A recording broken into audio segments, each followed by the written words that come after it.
hold on, think again. Don't you know what you're starting?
For the end of the world.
Hello, everyone, and welcome.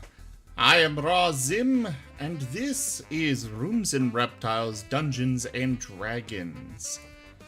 I am dropping the Twitter status in the chat, so please remember to go retweet that for me and help spread the word about the game.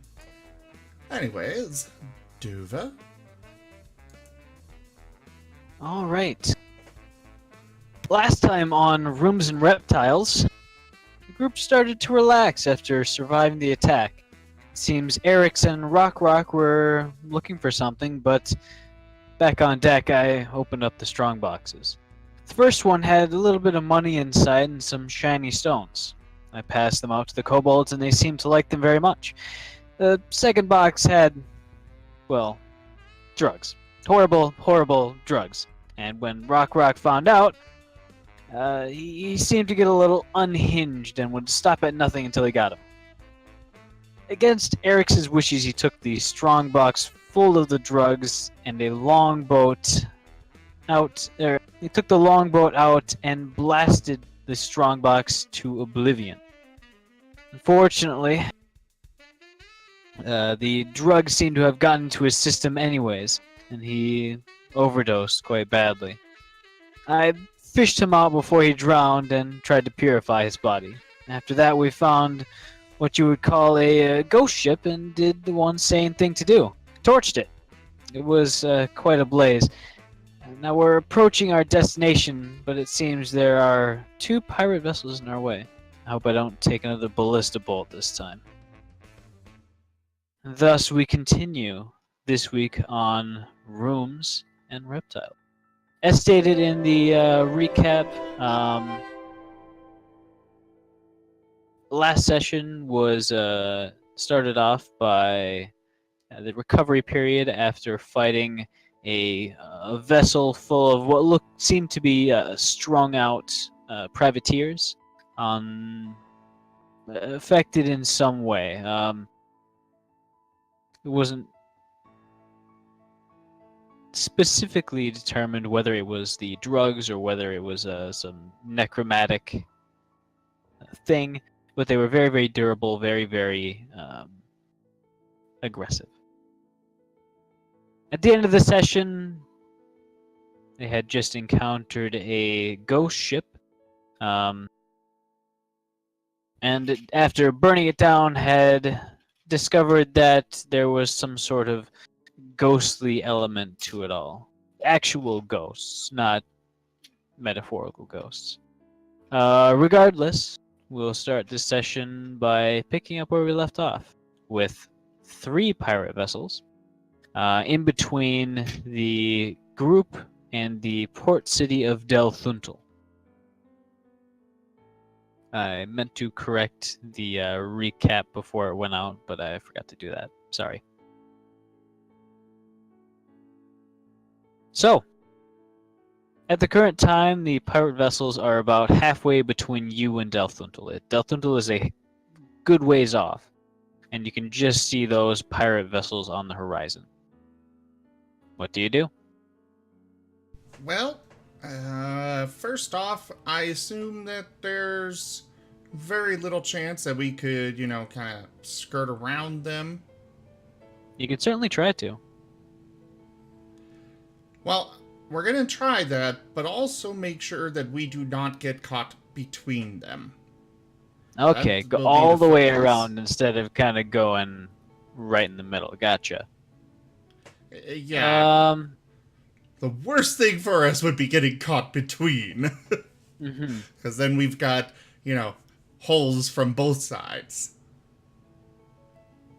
Go ahead and roll an intelligence check. Uh-oh. Just to determine the best course of action through this blockade.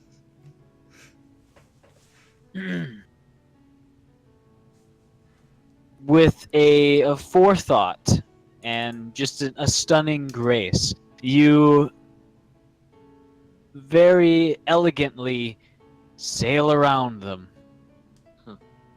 And thankfully for you, they don't seem to actually notice. with the spyglass up in the crow's nest, it seems that the only thing that was visible to them above the horizon was maybe your upper mast, maybe a little bit of the top deck, but it seems that you've escaped their detection. And as you kind of circle around them, you actually find that there's a rather thin stream of traffic proceeding very close to the coastline and kind of skirting away from them. This was alarmingly easy. Mm-hmm. Well, at Yes. the same time, I mean, I got a nat 20, so... Also, you were really quiet. Yes. Yes. Don't have a headset, so I'm trying headphones and a mic. Oh, well then I will turn you up. Also, police. Yep. We will. Okay, so. They found out about all them crazy drugs. Ooh. Shit, dude. You gotta destroy him. Bring him in a longboat. Blow him up. Breathe it in. Also, Rock, you have 1 level of exhaustion. Awesome. Oh, hey, everybody. As during your ingress into the port, Raku basically stumbles out of his room, heavy bags under his eyes, just smelling of sickness. Raku, you have not had a good week. It started off like a stomach flu, but eventually progressed into full-on fevers. You passed out at one point. You've had your full weight in water go in and then come right back out again. I'm not feeling so... Oh, I'm not feeling so good. Man, I had a really weird dream. What happened to you? I don't know, I got sick, and then I was unconscious. I had a dream that this old guy was just spouting nonsense. I think I was the old guy in some way, I don't know. What? Why did nobody get me? How did he... We have a paladin and a druid. How come nobody healed me? That's what I'm asking. Did you I see the couldn't find you. Did you see the cosmic bird in your dreams? Because The you legendary didn't... cosmic bird? No. Weird.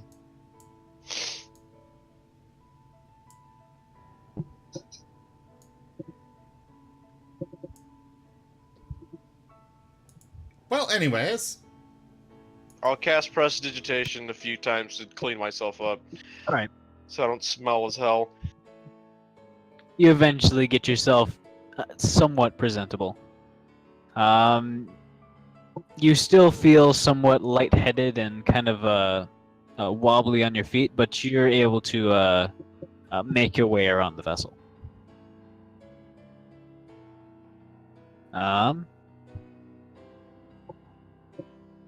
After you get within maybe 2 miles to the port itself, you're approached by what looks to be one of the harbor patrol vessels.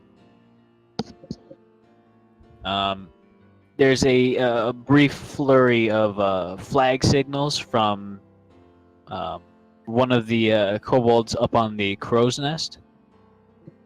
He then crawls down and basically relays to you, Erix, that this boat is from port. He wants to bring us into port. Also, paperwork and port fees and Port fees? yeah. Alright, I'll go grab the Busy- paperwork. busy port. Sorry? I'll go grab the paperwork at least, and we'll discuss these port fees. All right. Was this the port that one ship was headed to or coming from or whatever? I forget. This is the ship that, yes, the ghost ship was headed to. To Delthintel? Okay. Yes. It came from Urlaspir. Oh yeah, down in Which- the... Or You're going from Suzail to Delthuntel at this point. The other ship was going from Laspir, which is kind of to the east of Suzail, into yeah. Delthuntel. Okay. Well, we will follow them to dock. All right. The harbor vessel brings you into one of the docks. It's fairly off to one side, almost in the corner. And you are very shortly met with a couple of the a couple of guards, as well as what looks to be a harbor administrator. They're basically standing by the dock with boarding planks at the ready. Or sorry, a gangplank.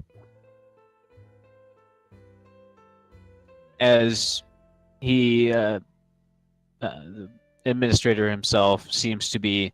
Actually, could you give me a history check? Me? All of you above decks. Unless you Okay. Vehemently don't care. History checks, Alright, you me. say?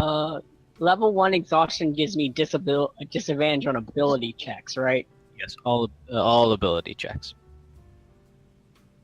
And attack rolls, I believe. Oops, that's what was that? History? Yes. Oh, -1 to that. That makes That's a 9. Eric's. Hold on.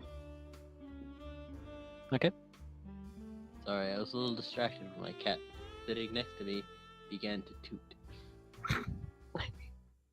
So, Eric's. You've never met one of these guys before, but you've heard about them. So, this is, in fact, what looks to be a water genasi. Genasi is basically a human or humanoid form imbued with elemental energy. It's still not quite understood exactly what causes this, but it happens nonetheless, and it seems to be more common in some areas than others. Basically, his skin almost looks wet. His hair is slicked back. He seems to actually leave puddles wherever he walks, but he doesn't seem to be sort of displeased about it. Normally when someone is soaking wet, they seem to have just this sour disposition. This guy seems very content. As he yells up to you, stopping for a brief moment, seeing that you're all kobolds, but he eventually yells up. He says, "Do I have your permission to come aboard, Captain? I presume Yes. the one with the hat." Yes, you may. Come. As he I'll- nods to the guard, who then drops the gangplank. So are we at port now? I'm a little lost. Yes, you are in port. Okay. You are fully docked, and there is now a gangplank leading from your boat to the dock. The city of Delthuntel, from what you can see in the docks, is a thriving port district. It does seem that it is somewhat gritty, but there is enough money flowing through it to make it lively. Giving a brief look over in the crowd seems to be a majority humans. There are a handful of somewhat more colorful looking folk, and Eric's, you would recognize these as other types of genasi. Or genocide. I'm not exactly sure how to pronounce that. All right. So are they coming on board now then? Yes. The administrator himself and 2 guards. Hello, hello, hello. Here's our paperwork. We also came across a ship that was headed this way, but something strange happened on board. When we found it, there was nobody alive on board. We've got their paperwork and stuff if you guys want them.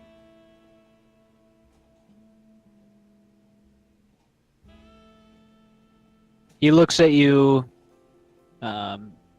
perhaps suspicious for a moment, but then kind of nods and as he starts looking over the paperwork. I did go ahead and grab the other paperwork with it as well. The paperwork from the other ship. Yeah. Okay. Not their maps, anything that we might want to keep, just their...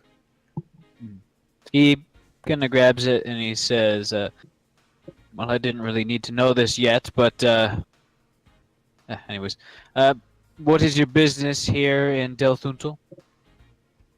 Mostly looking to resupply as well as replace one of our longboats. He'll shoot a glare at Rock if he's in sight. He just shrugs and then pukes again. There's a kobold continuously following you around with a mop bucket, Rock. That is probably best. As you just like wiping your maw with your wrist, there's immediately a mop right under you as it starts to wipe away the gunk. Who needs prestidigitation when you got somebody following you with a mop and bucket? Exactly. The administrator looks over, he kind of nods and smiles awkwardly, looks back to his paperwork. He says, I can get you in contact for a ship supplyman. Paperwork seems to be in order. Do you have any special requests, or is our meeting here done? I believe we're done. Wonderful. He kind of folds back the papers he had on his clipboard, kind of tidies your paperwork, gives it to you. He kind of holds the paperwork of the other ship in his hand, and he looks at it and he says, do you have any special attachment to the crew of this vessel? Yeah, other vessel. We never met them, so no. We just saw the ship drifting and investigated and found something nasty on board, though we kind of burned the ship before we really discovered what it was. We confirmed there was nothing friendly alive on board before doing so. I see. Well, we thank you for your forward-sightedness, but we do ask that in the case that you come across another situation, that you leave investigation and dealing with such threats to... Where was this? This was to the south of... Actually, no. I would say to the northwest of Sapra. Is that correct, Dova? Yeah. I wouldn't say it's actually south of Pirate Isle. I don't want us associated with, pirates. Just a bad idea. Just maybe leave it to more capable... as he kind of looks over your crew and the vessel you're on. Never mind. Although do know that piracy is not rewarded. And he points to a cage containing a somewhat mummified, dried out corpse of what looks to be a man at some point in decomposition. We have no interest in pirates. We kind of try to avoid them. We do also need repairs, actually, now that I think about it.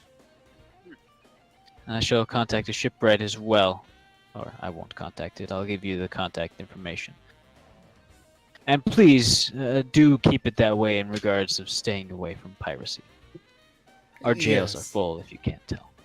Yeah, we almost ran into two of those less than lovely ships out in the bay. Yes, our harbor patrol should be dealing with them momentarily. He just arrived maybe 2 hours ago. Okay. Regardless, as he kind of tidies up his paperwork and places the paperwork from the other vessel into his satchel. I bid you welcome to the city of Delthuntal. Do not cause trouble. We welcome you here. As he gives a bow and starts to leave. Thank you much.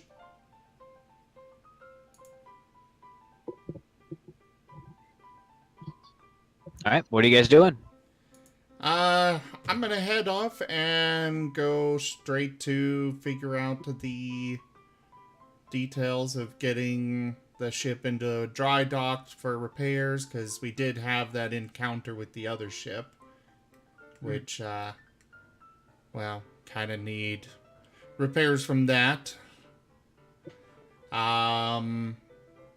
And then, yeah, just contacting people, going about the business. Alright. Eric, just go ahead and give me an investigation check.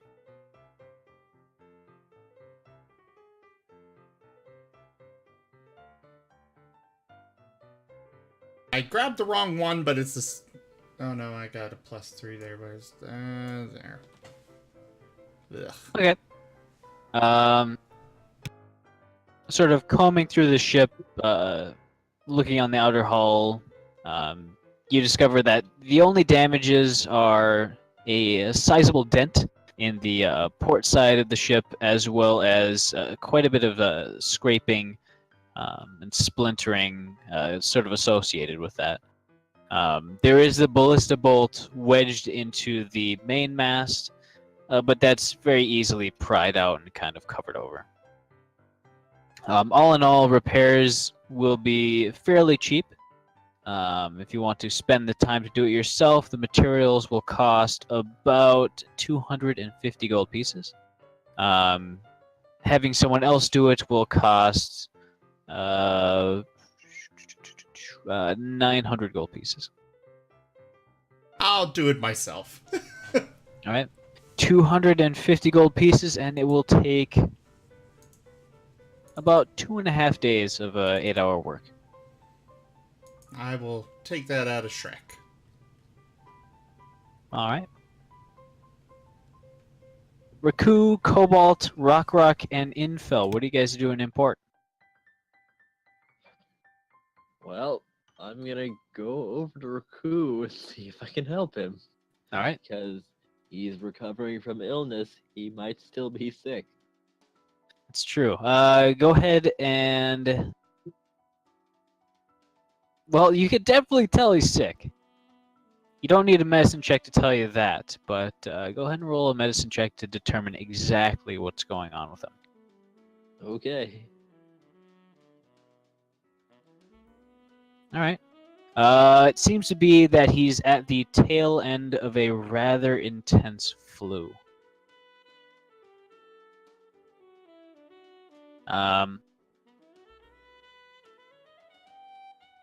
Healing energies won't do a lot particularly, but it will certainly help and get him back on his feet and moving again, and just out of this this rut that he's in, kind of like cold medicine. Cool. Let me just check something real quick. Lay on Hands had a feature. Expend 5 hit points from your pool of healing to cure a target of 1 disease or neutralize a poison. Okay. Well, all right. As Infel says a few words, a short prayer. Raku, you feel your sinuses unplug.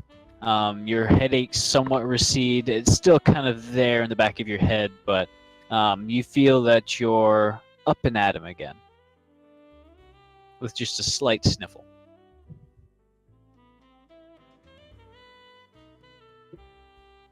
Raku? Oh, yeah, sorry. I'll take a breath through my nose.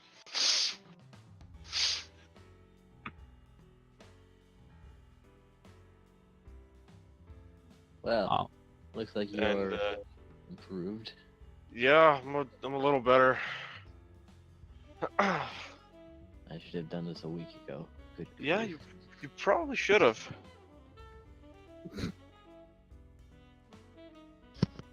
Well, It's next time someone get me, I guess. To be fair, you weren't here last week, so it was one of those where we just didn't bother with anything when you're not here. It's for the role play. Jeez, Sam. Yes, and in character, I would have tended to you immediately. Anyways. Rock, what are you doing? Other than throwing up. Well, that's what he's at right now. That's Rock, Barford, Rock. He's gonna actually go into port and he's gonna look for 2 shops. He's gonna look for a cleric and he's gonna look for a magic shop. Cobart's Alright. gonna join him looking for the magic shop, and I guess for the cleric too, because they'll be going together. Alright. I'll head around with them too. Yeah, because I'm assuming the cleric shop would probably be a temple, right? Yeah.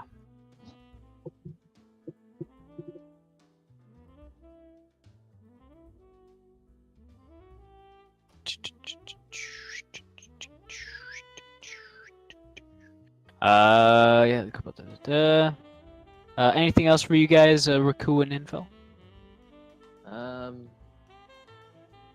suppose I'll check with Rock. He's recovering last I'm sure, but I'd want to be sure. Lots of sick people here, actually. Just It's weird. It's just like being on this ship. Just lots of sickness. Well, not seafaring lizards. Mm-hmm. We ain't have our sea scales yet. Nope. So, you guys go through the port city of Delthuntal. It seems to be a rapidly growing city. At some points, the buildings are very ramshackle, but still large. And in some areas, the buildings look like they've been there for hundreds, even thousands of years. Just a city kind of continuously built up on itself in previous times. You eventually do come across a temple. It seems to be a temple of Torm. However, there is something quite interesting. The emblem of Torm,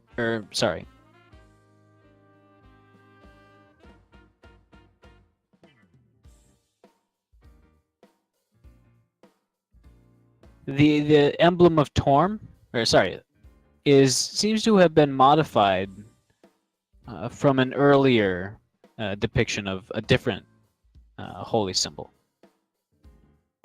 Like underlaying the symbol of Torm is what looks to be a faint inscription of a hammer with 2 scales, or like a hammer and a merchant's scales.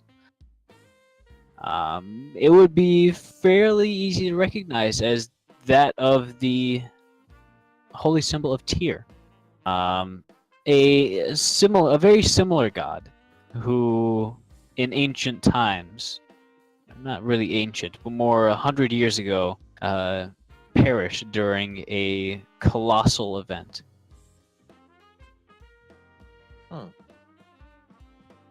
Now, is this sort of like a Greek Roman sort of god thing where they just replaced it with the same thing?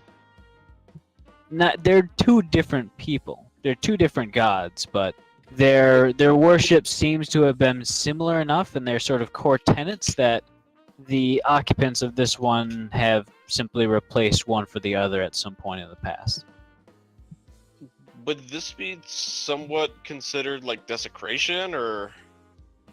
Well, Tyr is gone. Okay. He's full on dead. And there's in this universe, there's really no use in worshiping a dead god. Yeah. I mean, if you're really dedicated, yes, but very pragmatic worship.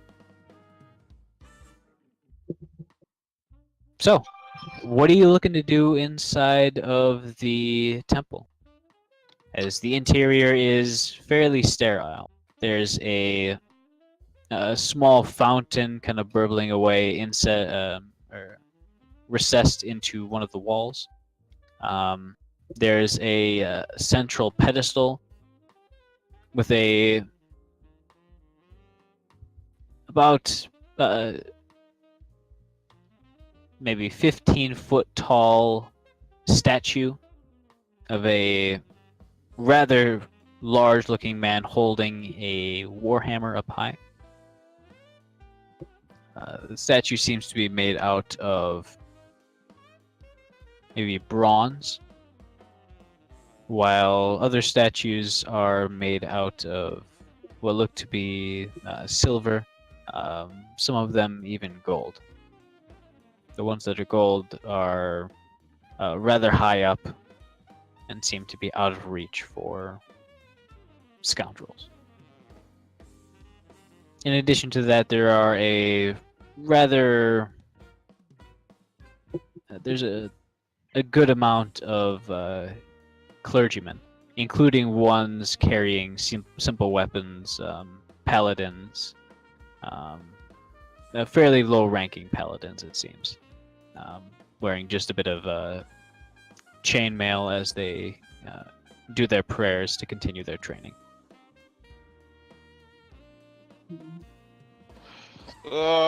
Excuse me. One of the clergymen, a somewhat medium-ranking priest, comes over and says, "We do care for all of the creatures here. What do you need?" I need some healing. Of course. What ails you? I got sick with something while I was out at sea. I see. While we would wish to be a charitable organization, we do require payment for such services, as they don't seem to be life-threatening at the time. Like what? What's it gonna cost me? Cure sickness such as this, 25 gold pieces.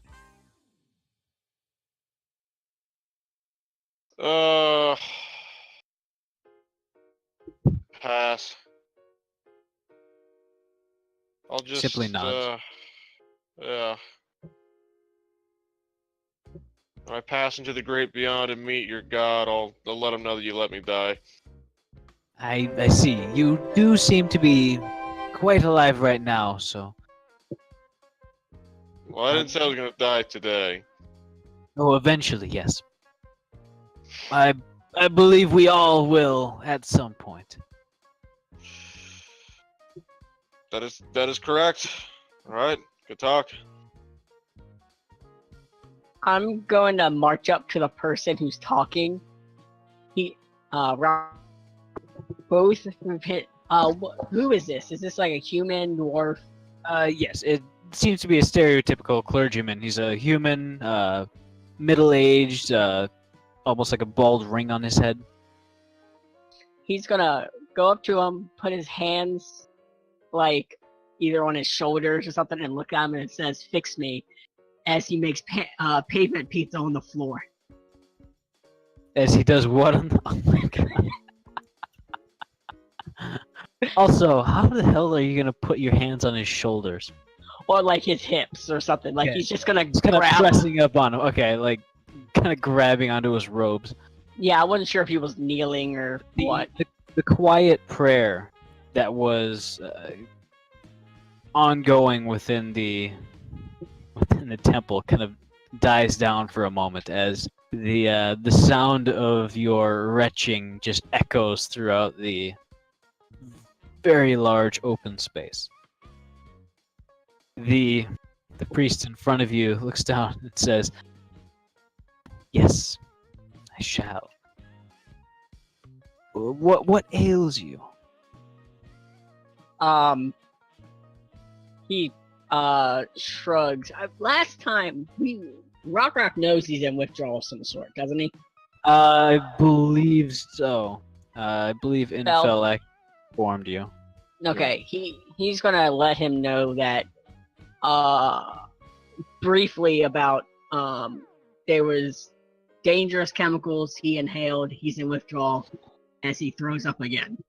I see. I will perform the necessary ritual, though a donation is required. We'll work out a way for you to pay back such a debt in time. As he escorts you towards the main altar. It's a sort of a marble table directly in front of this large statue, decorated with what looks to be a table cover, sort of a tapestry, as well as candlesticks burning incense and such. Well, Oh, go ahead. no, so he just follows. He brings you down. He sort of he says, if you would kneel, it would help. As he sort of guides you before the altar. He shrugs and just does it. He feels like crap. He's not really. He starts to sort of gesticulate and pray and chant and basically give this very rousing sort of a speech about how, you know, all of the creatures on this planet deserve to survive, as well as a lot of kind of what you get to be like ass kissing towards Torm, as eventually you feel a sort of a warmth surround you, and as you kind of look up, you see this golden light surrounding you, as you feel this very faint heat within your chest.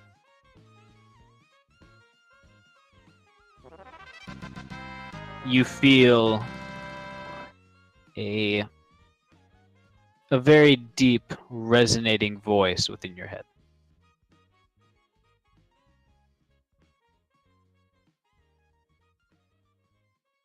You're quite an interesting one, are you? Gain favor from, well, at least one other. Can she not heal you? He's. You can hear he- Sora scoff. Yeah, Rock thinks, assume because he's just kind of used to this, that it's more my fault than hers, so I kind of take responsibility for it. I'm not Oh, in that's- this church with Rock, am I? Do you want to go into a church of a different god? I don't see what its problem is unless they're directly antagonistic to Saloon. Not necessarily. Saloon seems to be fairly favored along port towns. Yeah. I Simply figured as put, much. Angering Saloon is a worse idea, especially at sea. Yeah. But but yes, you could definitely go along if you wish to. I don't see why Is- not. Question is, like condescending about Sora?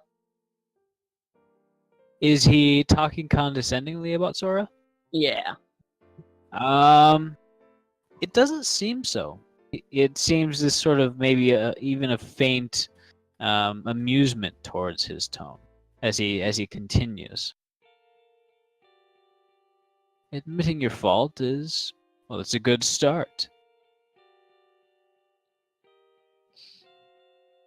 Infel. I only Dies. reward those who prove their worth, who can show that They deserve to be rewarded. I shall aid you in your recovery, but I shall require that you abide by my tenets at all times, else I shall pull the rug out from under you, as it were. Rock's gonna quickly think to Sora, is this okay? Sora, in a way that you can tell Torm can't hear, she says, just go along with it. He's a stickler for the righteous, and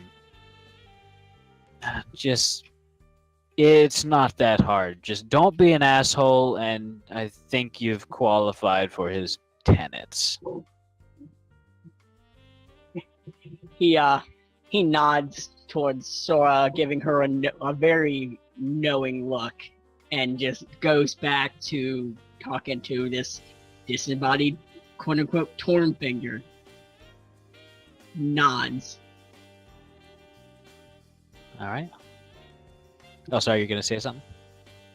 No, it's just because as he was talking, it was like a huge red flag for Rock. It's like, nope, hold on.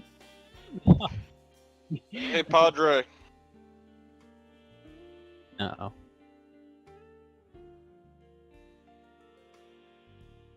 So, Father.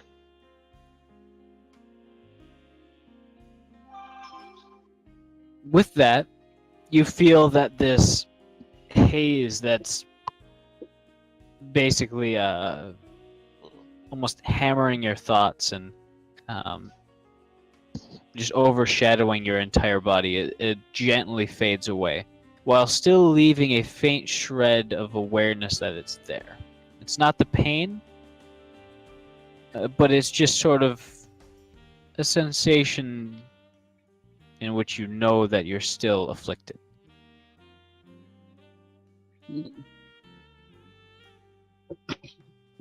As he says to you,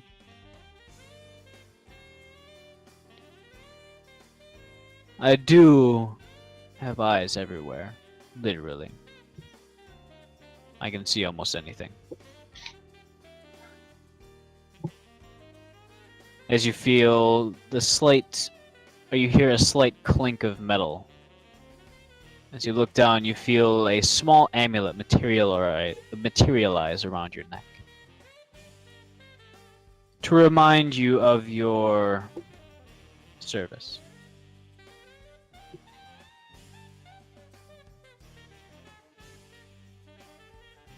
It will remind you if you are close to breaking a tenet.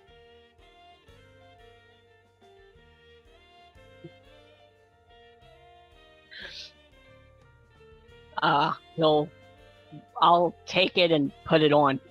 What's already around your neck? Oh, okay.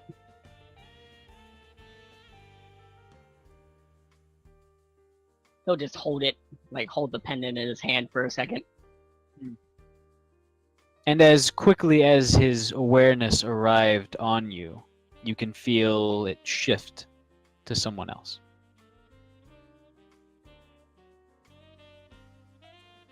No one in this building, of course. Oh, just someone else in general. Yeah. Okay. So, since it seems like he's done, does he feel better? Yes, you do not have that point of exhaustion anymore. Is he still throwing up, or no, that's all? No, it seems to be gone. However, you still are aware that you're afflicted.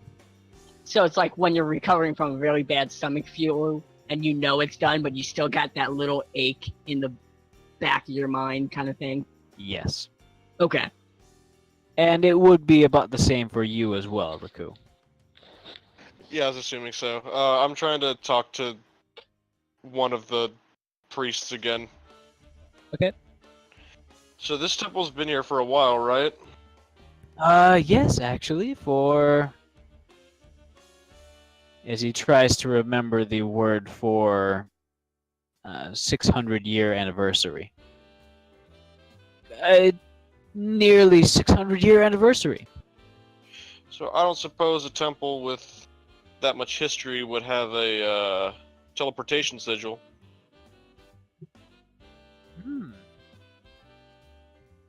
I don't believe we have one.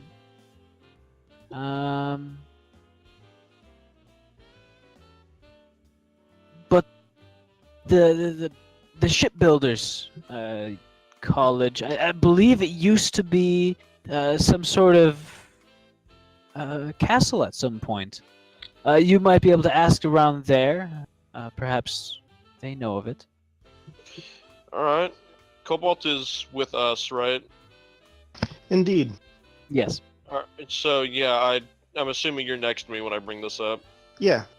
Alright. Alright, well thank you. He nods vigorously. Torm's love be with you. Yes, You as well. Love. Before Rock leaves, he's gonna look at the priest and hold out his hand and says, "Can I get a copy of those codes?" You know, I just agreed to this, but can I get a copy of what I agreed to now? He's not smart, but he's wise enough to know to always read the fine print. Now that he can read.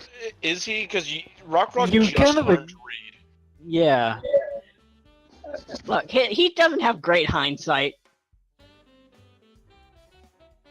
So, he nods, and he says, I overheard a little bit of your conversation, and frankly, I'm a little bit jealous. But I should put that past me. You are, after all, one of us now. As he kind of digs through one of those racks containing quite a bit of scrolls. He kind of looks through and he finds, kind of takes one of them out. He looks through and you can see that there's quite a bit of the same size. I believe I can spare this for you. As he unrolls it, he reads it for a bit and hands it to you. It's fairly old. Maybe 30 years printed ago. And you know that if you weren't recently gifted, you would not be able to read this. And I shall post it for you, Rock. That's fine. Yeah, that's why he asked. Reading's new to him. Like if he wasn't able to read, he wouldn't even think about it. But because he knows how to read, he's like, oh, this may be a good idea. Mm-hmm. And he's going to give him 30 gold. All right. We thank you for your donation, sir. And may Torm's love be with you. He gives you a tails thumbs up. As he walks away with the scroll in his mouth. All right.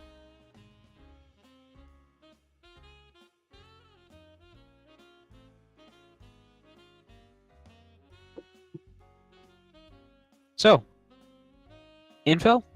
Yes. What are you doing? Suppose I'm following Rock out after All right. being unsurprised with how it all transpired.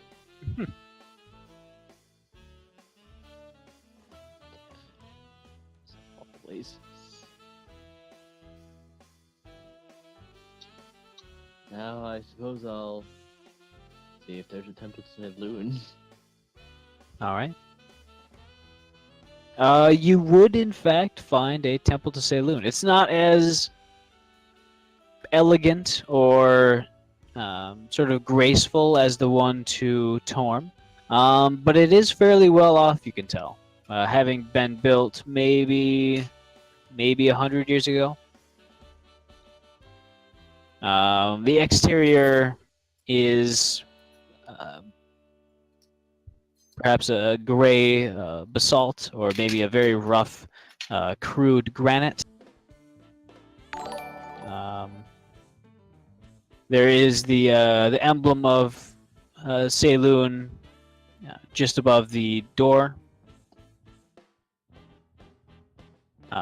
what looks to be sort of engraved into the basalt with a maybe a white stone, perhaps marble.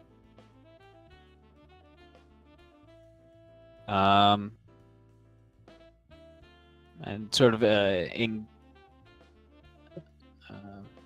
decorated with bits of rare earth, jewels, though not necessarily what look to be very valuable ones. Heading inside, you see a somewhat different scene.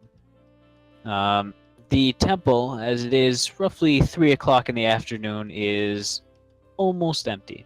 There's nobody there aside from what looks to be a small crew of sailors, heads bowed in prayer, in one of the pews, as well as an attending priest and 2 guards. Well, I Sort suppose of I'll paladin types. All right. He notices you approaching and sees your emblem, and I assume you're carrying your sword at your waist. Yes. He looks at you for a moment and suddenly smiles. He says, "Chosen of Saloon, how can I help?" I just happened to arrive in town, and I thought I'd come and perform an inspection to see if there was any problems or unusual goings on that needed seeing to. Oh, of course. Also, your mic is very, very quiet. I have you on max right now, and you're still Sorry about kind of that. quiet. All right, That's better? a little bit. All right. I think everything's all right. Are you an inquisitor? No, I'm simply Oh, do my looking due for. diligence. Yes. I don't believe there's anything that would interest you, especially someone of your caliber. This is a fairly quiet town, in terms of trouble such as that. It's good to know. I'm sure if there are any issues, then say Luna herself might send you signs. Yes, she might. However, tending to the flock is also one of the duties I should take upon myself. Of course. He kind of looks through a few sort of bulletins posted both near his kind of almost like an office near the entrance, as well as an actual bulletin board posted on the opposite side. There is word of an illness moving around the city.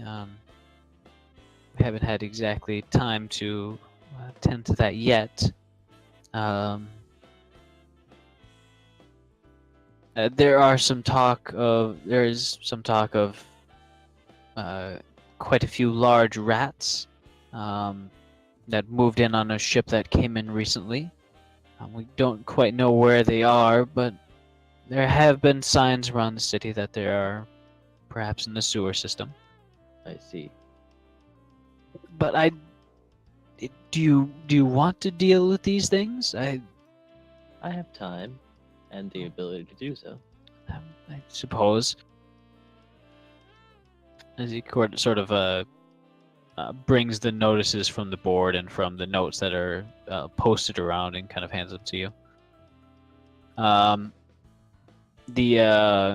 The flyer warning about illness has a picture of what looks to be a hand with a few buboes on it. Just going into a brief description of exactly what the illness seems to be. It seems to be a very watered down version of the Black Death. I see. I'll take that bulletin then, or Alright. just read it. The second one details a sort of a watch or a lookout for any large rats in the city. It details the rats as being maybe 3 foot long. And not very ravenous, but to report any sightings of it to the nearest guard member, as they may be carrying such a disease.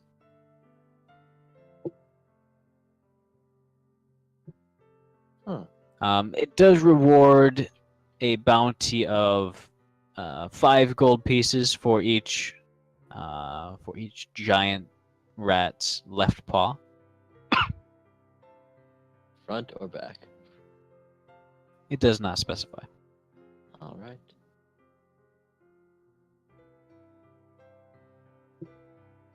So there's an illness going around, and rats are suspected of carrying it as well. Yes. Are the locations of the currently sick marked down, or are they quarantined in some fashion? No, it seems that the location of the currently sick is kept out of the notice. Where might I find the afflicted? You're not quite sure, but maybe looking into one of the hospitals might help. Ah, so this place is a hospital. Good. Or a medical center. Less of a hospital. Alright, I guess I know where I'm going. I'll nod to the priest, say my farewell, and inform the group that I'm going to be leaving to treat the sick. You're quiet again. Yes.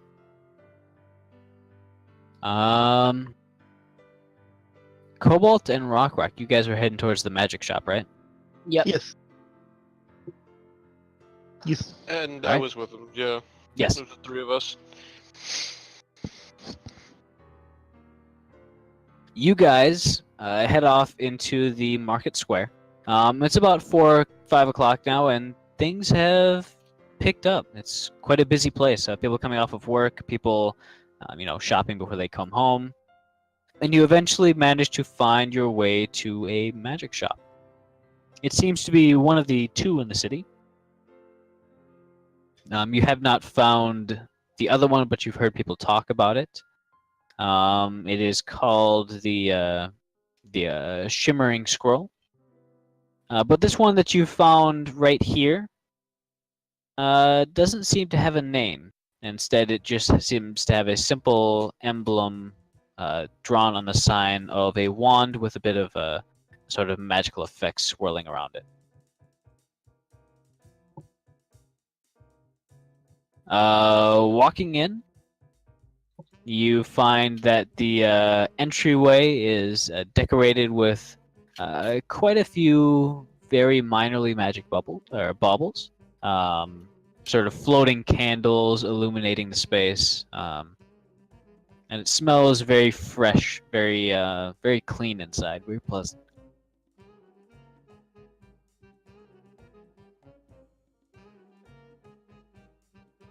Doesn't seem that anybody is at the counter at the moment. I mean, you don't see anybody wandering the aisles or restocking, but you do hear the faint scuffle of footsteps as they approach from a corner behind the counter.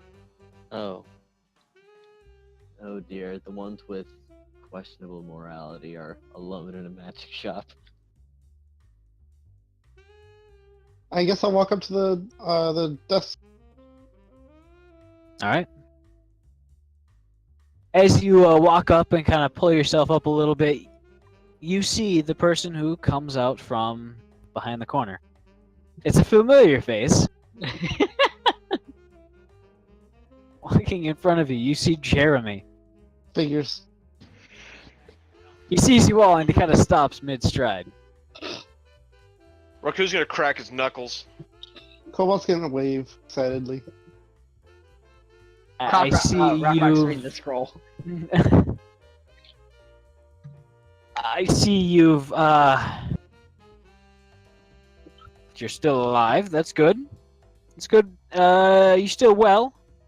Not missing any limbs? Well, I was missing part of my tail for a bit. It seems you've got it back though. That's good on you. Yeah. Do you know how I lost it? How? Apparently that mansion you enchanted for us has its own fucking soul. Do you have any proof to back that up? Don't we? We Didn't we use get a the letter from someone saying that? we use the magic of the mansion itself to count how many occupants are in it Oh at a yeah. time. Oh yeah. telling no, Jeremy I that. have- You're modifying the magic's holding these spells together. Therefore, I don't believe I might be held accountable. We're modifying it in the way that you said we could. Yeah. Can I roll an insight check? Sure.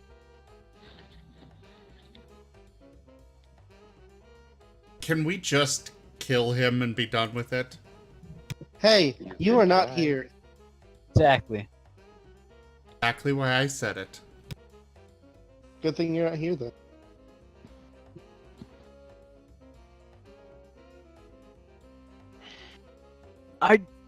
So I have plenty of things for you to buy. Do you want anything? Any of these goods? What kind of cloaks do you have? I have many. Very fancy cloaks. Some magic cloaks too. We're not really here for normal. Right. What kind of cloak do you want? Do you have a displacer beast cloak? I can try to source one for you. What do you have right now?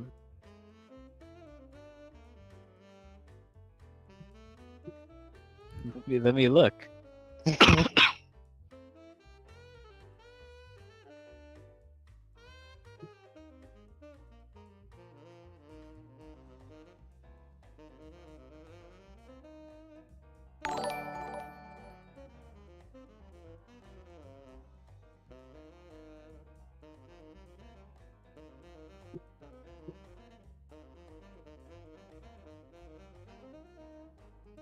I don't have one right now. But place a special order, and I can get it to you in 5 to 7 business days. I'll even deliver it to the mansion. While I'm here, what other kind of stuff might you? Plenty of baubles, interesting little things. I have a deck of cards.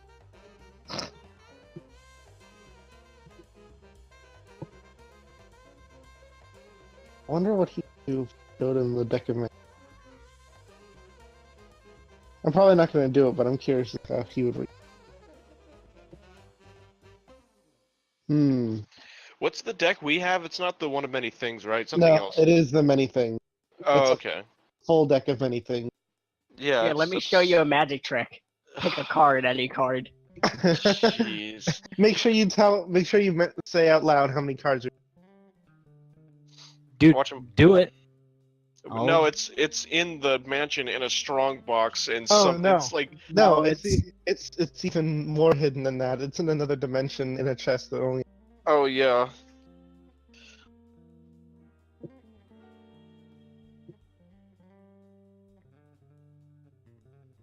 Are you guys looking for anything?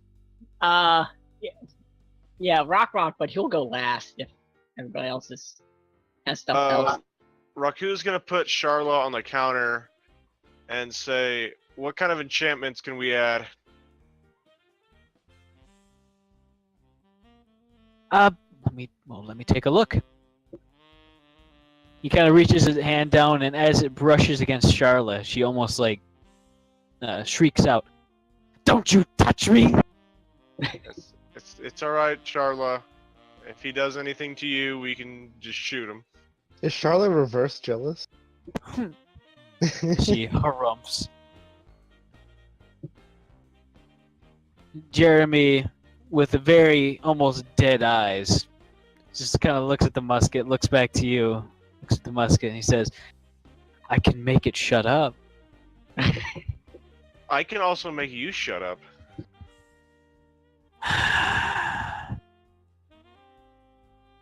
Yes, I can add some enchantments to this. What are you looking for in that regard?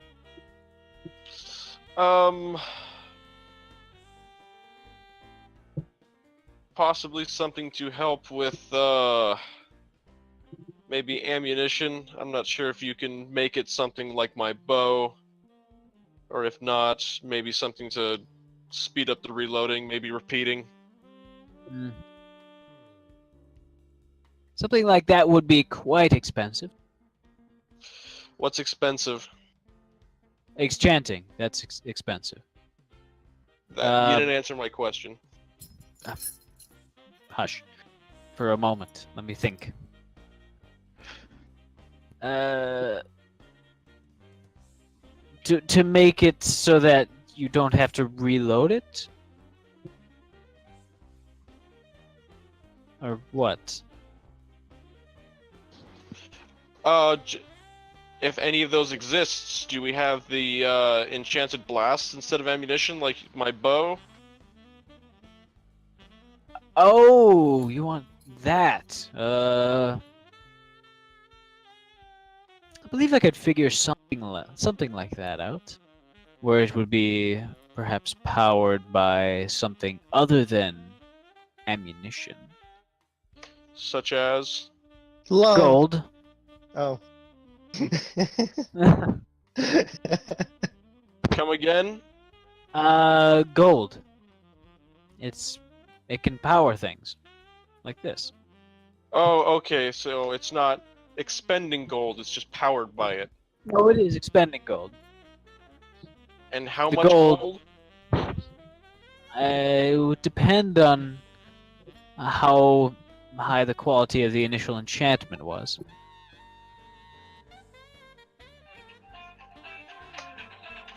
With the full I estimate that for the initial cost of, as he figures numbers in his head, perhaps 3,000 gold. I could have it so that each shot would consume 3 gold. The last thing I want to be doing is literally shooting my gold away. Well, it would also make it somewhat stronger. That's... Yeah, let's do something that's not pay to play.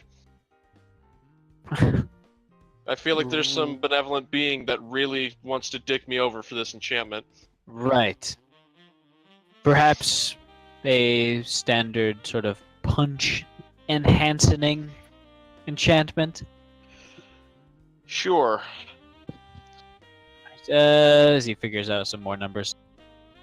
For that one, I can do it for 2,000. Alright,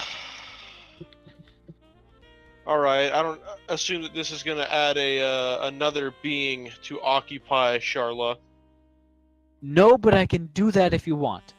No. How long ago? Okay, you're still within the 30 days. Charlotte leaves you for ammunition.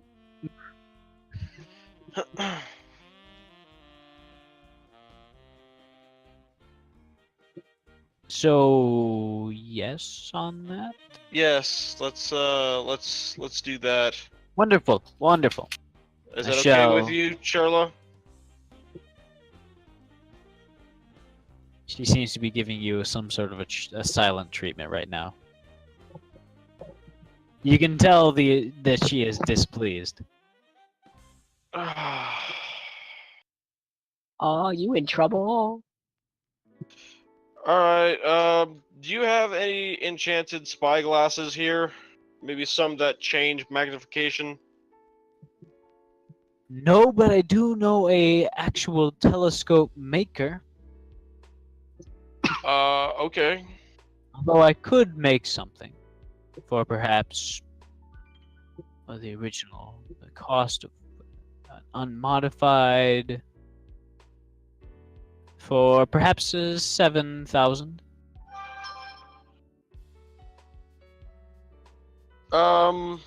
Yeah, let's pass on that. Very well. Alright, Rock, you're up. Go ahead and pony up 2,000 gold pieces. For what? The enchantment on the musket. No, I'm not getting it.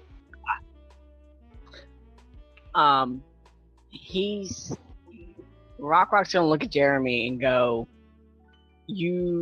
how good are your enchantments? Very good. Extremely high quality. How good are you at moving enchantments? Pretty good. Hmm. What sort of thing do you want done?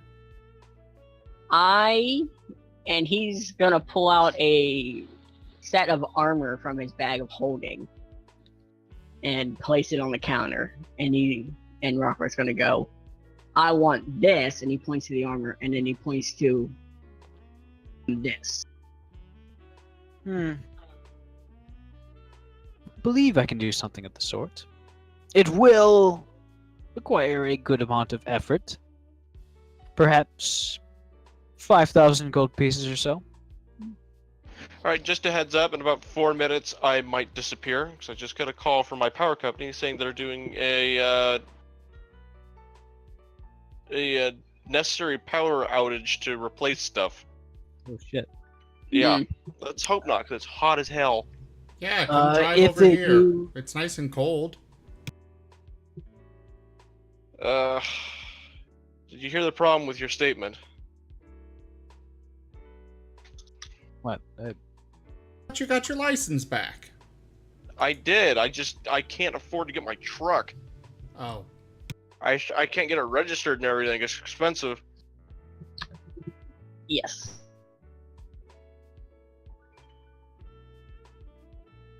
Anyways, moving on. He will say, Rockwell will go, I will give you 5,100 if you don't fuck it up, and if you do, I will make your life a living nightmare. I will ignore that threat and I will agree to that. It's not a threat, it's a promise. Okay. I will require both sets of armor. Alright, he nods. And he lovingly takes off his own set of armor. Almost like handing a child away. You feel very naked. It's because he is very naked. He looks longing at it. Does Rockrick wear anything under his armor? Do you? He has a rather old, really old, tattered shirt that has a symbol on it, but it's faded, so it's really hard to see.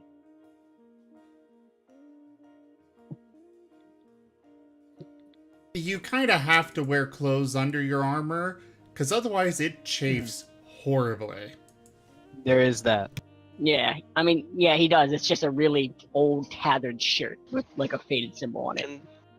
Can scales chafe? Yes, and they're quite painful.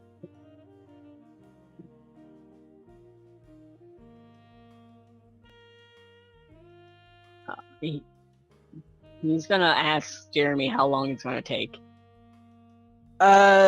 Transfers don't take too long. Perhaps 5, probably more like 12 business days. 12 business days. Yes. He's gonna look at the group and just go, how long we staying? I send a message to Eric to ask how long. I would reply saying I'd like to get underway within about 5 days, preferably. Hmm. I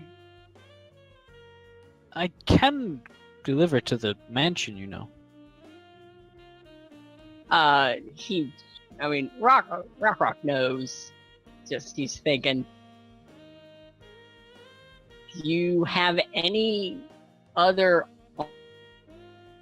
Any other armor? Yeah, like he's going to give it to him, but he doesn't have any armor on right now, so he's going to last for if he has replacement armor. Maybe you can rent armor until yours is. So I can add a replacement rental for another 100 gold pieces. I have one that will probably fit you in stock.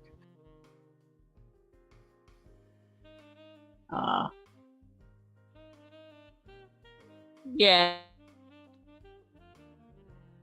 Yeah, that would be cheaper than just buying a new set of plate mail. That stuff is expensive. Mm-hmm.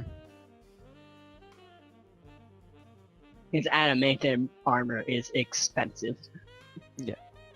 But Alright. it's very good. Alright, So the price will be 5,200 gold.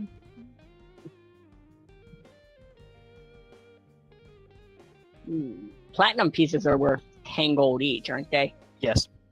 Oh, beautiful. Alright, I'll have to map that in a second, but yeah, he'll hand it over. You said Alright. 52? Yes. Alright. Alright.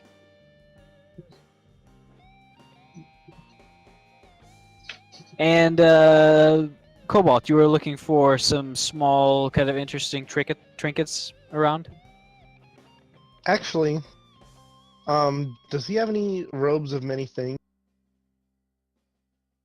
A robe of many things. Let me see.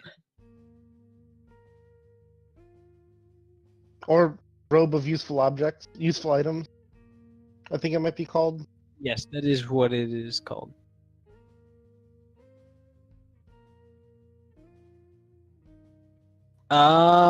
Yes, actually. Now, how much would it require to? I want if I were to get like a sort of additional, be able to regain patches at the end, at the beginning of each day, or something. Because I've always Cloak of many things. I've seen that. because I love this item, but the fact that it can be used up and useless afterwards, a real shame. I will say that using a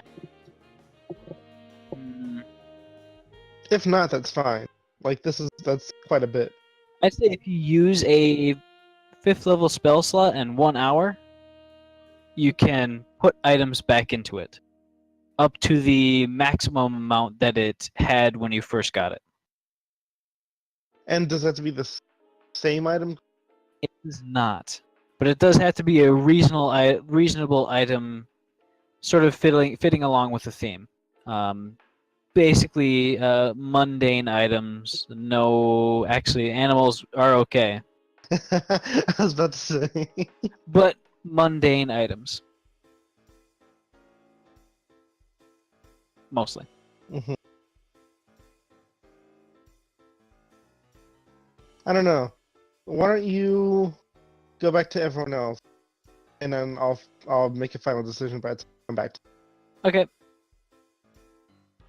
So, Rock, you have after turning your armor over and seeing it disappear around the corner, a small suit of armor is brought in front of you. It does seem to have been designed for a kobold at some point in the past, and upon trying it on, it seems to fit mostly correctly. It doesn't fit as well as your old armor, but tightening the straps and kind of fiddling with that, it seems to be workable. It seems to be the construction itself is of steel mostly, with a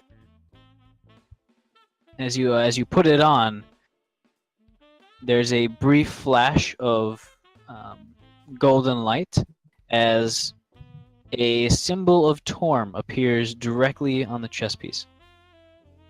It's interesting. So the replacement armor is just like it just looks like basic plate mail. Yeah. Torn on it. Pretty much. Yeah, I'm just making notes real quick. Alright. He's gonna think the Sora, just with a smirk on his face. Like if he messes it up, I'm gonna end him. And just nods to Jeremy, just smiling.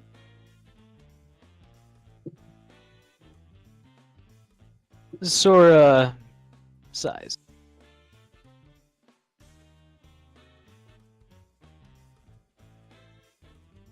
And since he said it would take 12 days. Okay. So nods, gives him a tail thumbs up, and turns and walks out. Alright. Raku? I'm going to. I want to just see what kind of cloaks he has. Just- He does, in fact, carry a robe of useful items. On one of the racks, most of these robes seem to be enchanted with a lot of small things.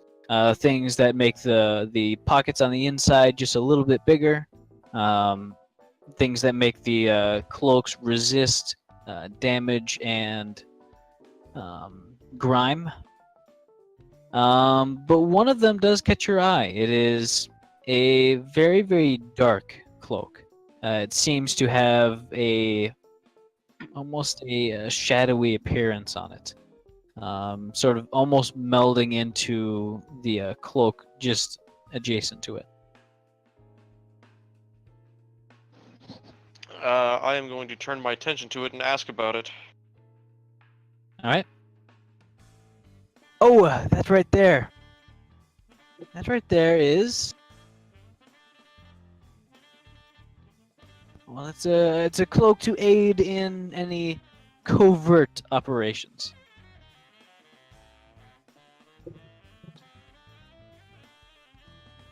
Such as. Well, they're illegal, and I suggest you don't get into them. Alright, well, you now have my undivided attention.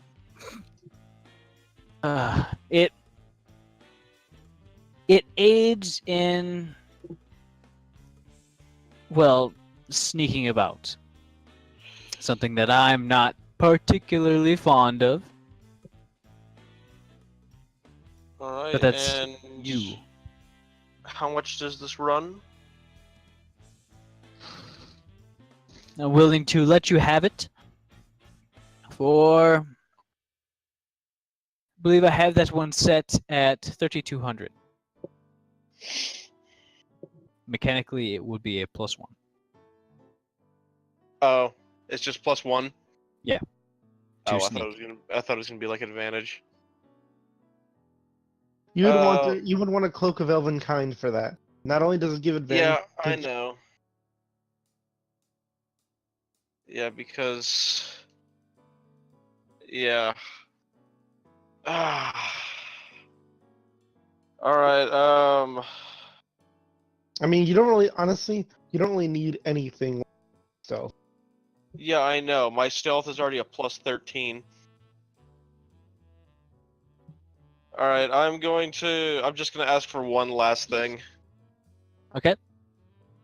I want to ask if he has anything, I don't know, like spectacles, a hat, anything that, has, what is that? Comprehend languages.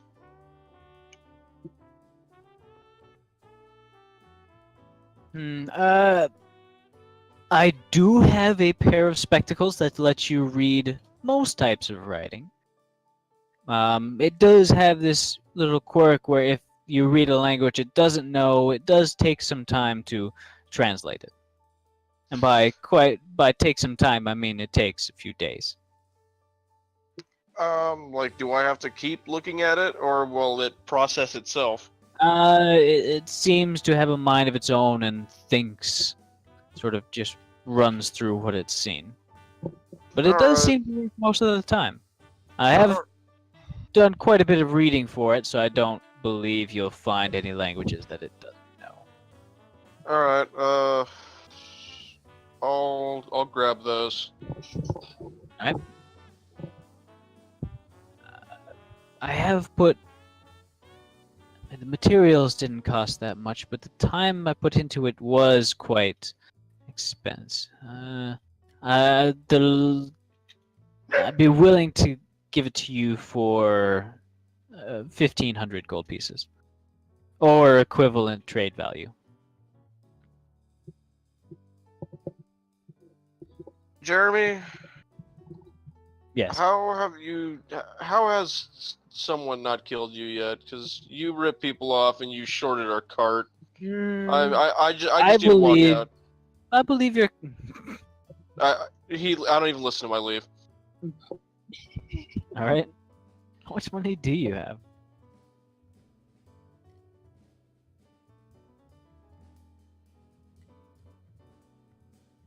Better question, where is that section even? I've completely forgotten. At the bottom of the inventory screen under treasure. Oh, it's way down there. Okay.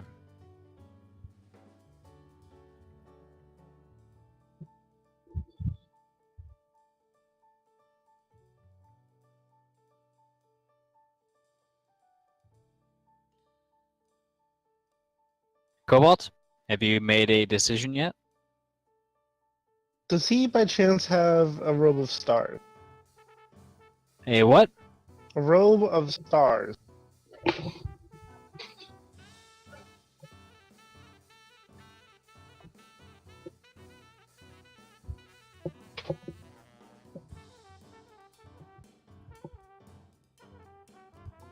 Hmm.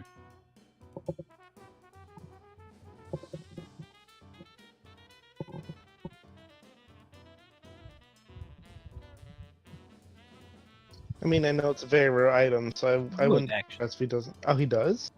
says, I do actually have one in stock. I don't have it here, of course. But I would be willing to give it to you.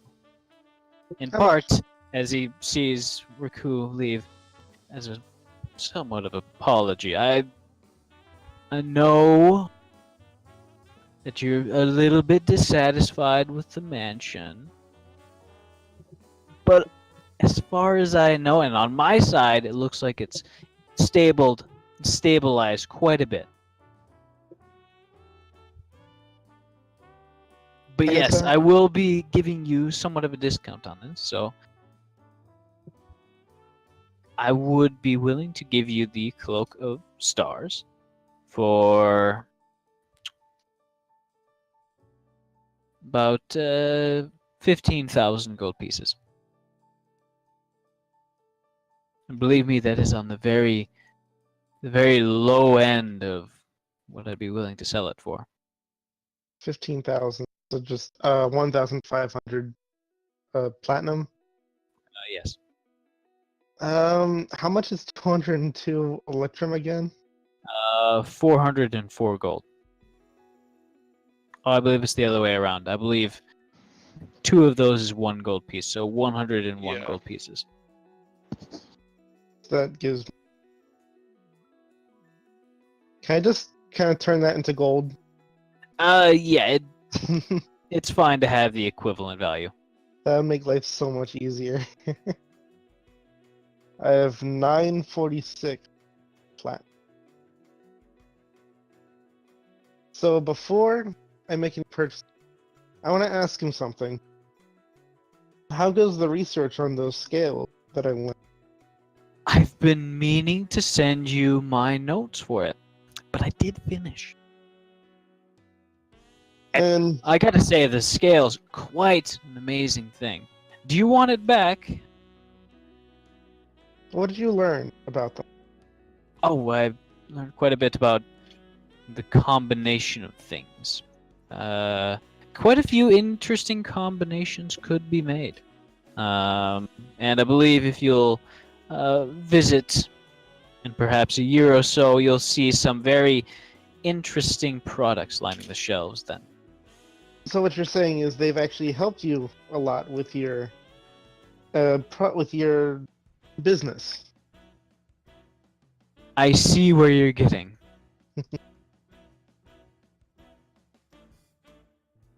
Fine. 10,000. It's a deal. All right, mark off 10,000 gold pieces. That's. Oh wait, that's only 1,000. That's only 1,000 platinum, right? Only 1,000 platinum. Only 1,000 platinum. Hey Eric, What exactly are you wanting? Robe of Stars. And what is So- this going to do? So basically, I get a +1 bonus to saving throws while I wear it. It has 6 big glowing stars around the that each one allows me to cast magic at 5th level, and then it gets 1d6 stars back each dawn. Each dusk, actually. And as an action, I can go to the astral, come back whenever. You kept breaking out there. So I God got dang it. something about, I think it was magic missile. Yeah, I heard okay, the so, +1 to saving throws. so up to 6 times I can cast magic missile at 5th level, and it gets 1d6 charges back each day, each dusk. And level 5 magic missile, I believe, is 7 missile. And then I can use an action to go back into the astral plane, and then an action to come back in.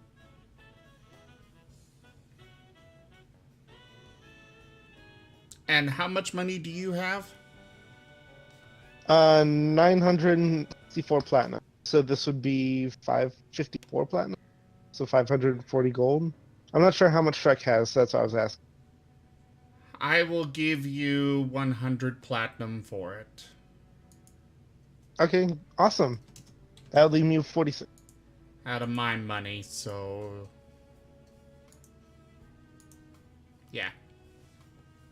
We use the spell Mordekaiser's Magnificent Pockets to transfer money party members. God damn it.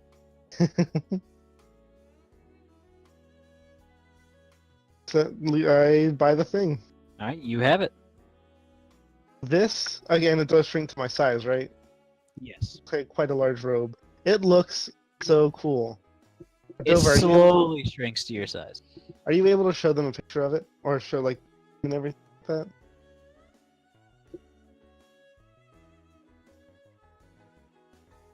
Hello? I'm here. Oh, I didn't hear you. Did you answer? Okay, there is an image.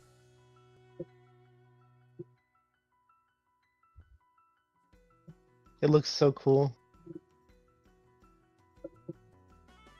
And I think it fits Did you perfectly post on it a. somewhere? Yes, I posted in chat. The Oh, I fancy see. ground chat. Just right-click on it and go to share. Oh, that too. But, yeah.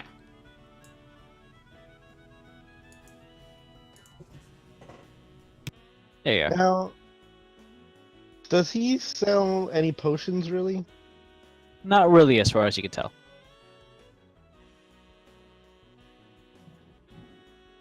Hmm.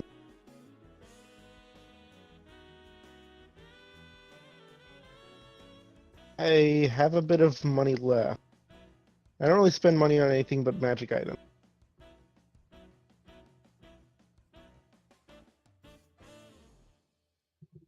I don't know. Go to someone else. Because I already. Unless no one else really has anything. The following, let's say the following 2 days goes by without much of interest. Eric's, you finish up the repairs.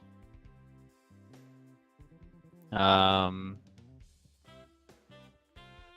you are feeling much better. You think you finally kicked that flu. Rock, still Mhm. got that nagging pain in the back of your head. But it's getting not- used to the armor that you have now.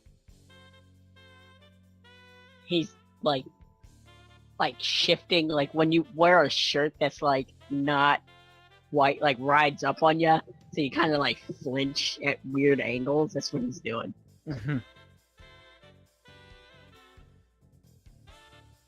How much can I sell the scroll of Bane? Because I actually can't add it to the spellbook. I don't think Bane is a spell that was. Sorry? I don't think Bane is a spell that wizards.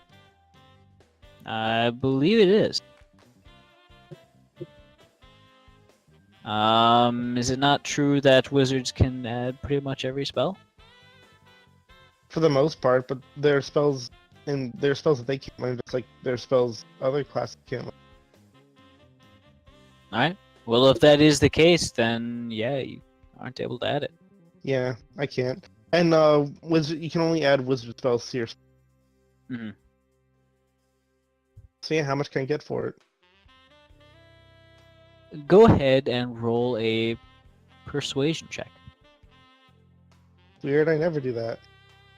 Because you usually just cast spells, you dingus. I did it. I'm surprised I have proficiency in persuasion. I didn't realize I had that.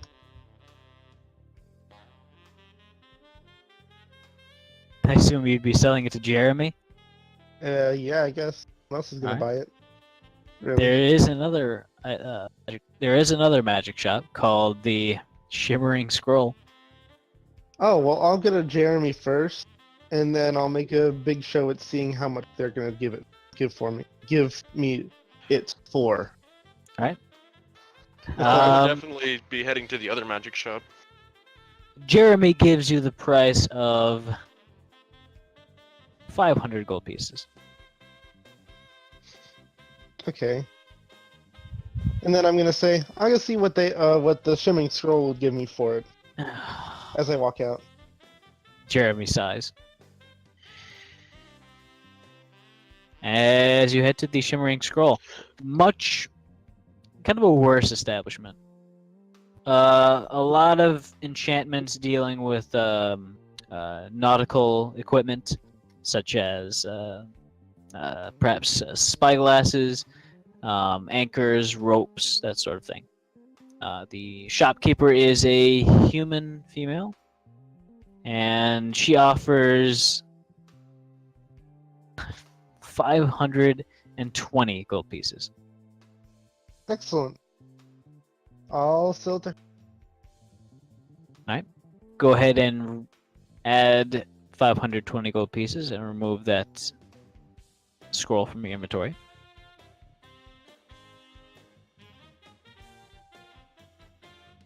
Alright, and does she have any 6th level spells on spell scrolls? Does not seem so, no. I didn't think so. It was worth it to check though. Mm. So- Sorry. So, the repairs eventually finish, and you find yourselves ready to head out again. I want to check this other magic shop for something of comprehend languages. Sure. Because it's supposed to be. I know there's the helm of comprehend languages, and it should be uncommon. I did also want to get a new longboat. Oh, yes. Inquiring with the harbor supply master, a longboat is able to be requisitioned and installed for 150 gold pieces. Alright, I will get it.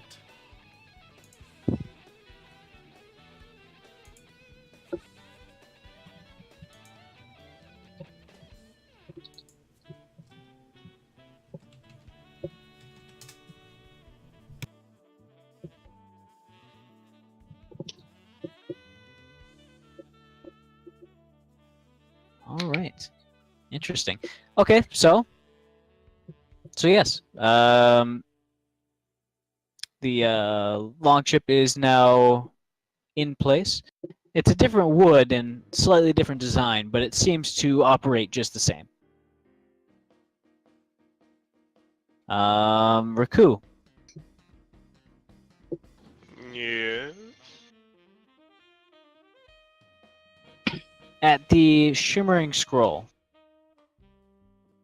there is, in fact, a Helm of Comprehend Languages.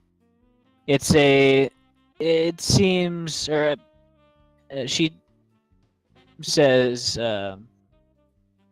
well, it's really a boon to have, especially on long voyages to foreign countries, and you won't know if they're speaking their language or what. Mm-hmm.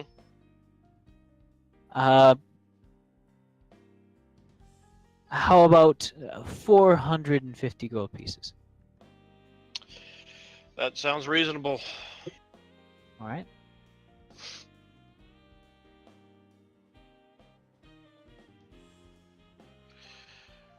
Let me find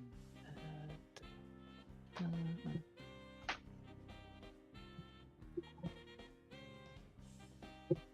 Oh, that's annoying. Come on.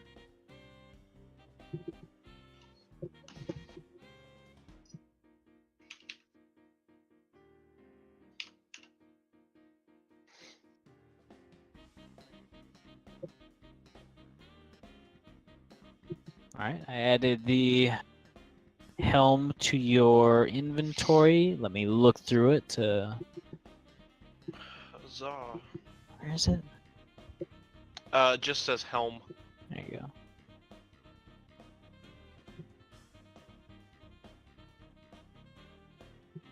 Alright. Alright, So- word up.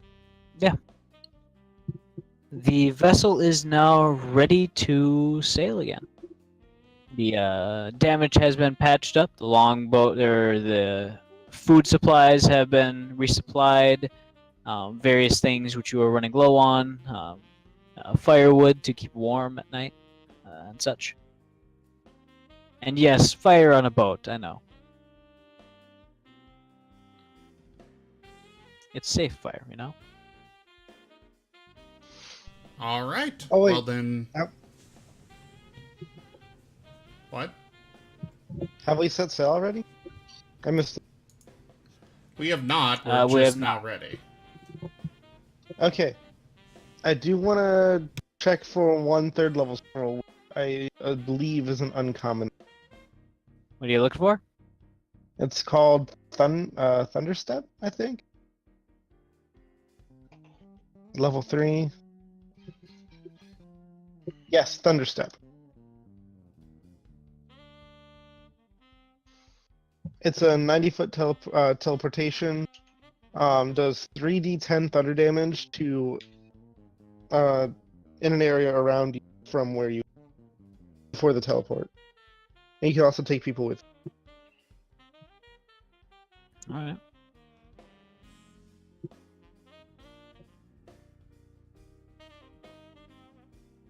Do either of the shops have?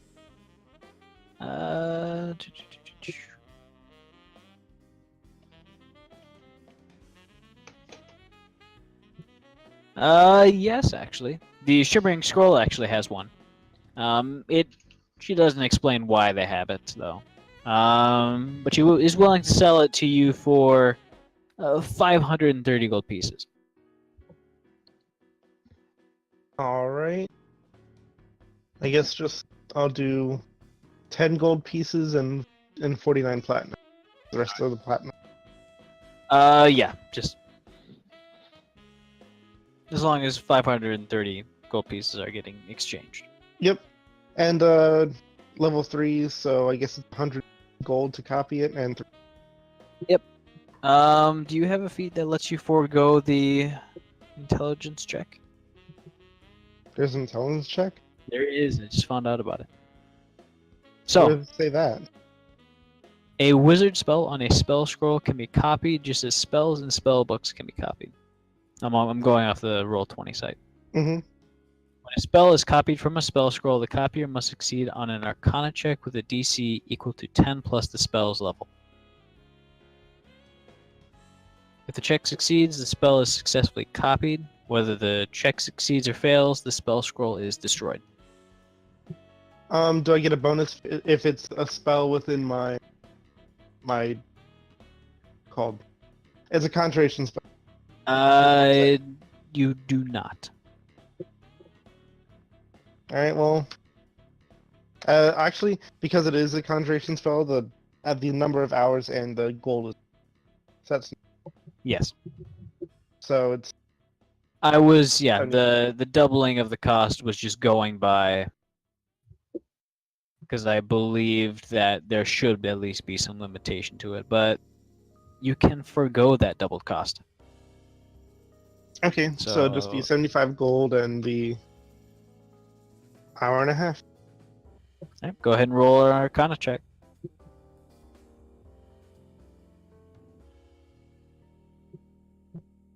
That'll There do you it. go. This Alright. is like, because this is from Xanathar's and not from the normal spellbook, I kind of missed it. And I was really upset that I missed the concentration teleportation spell like that. What's the spell? Thunderstep.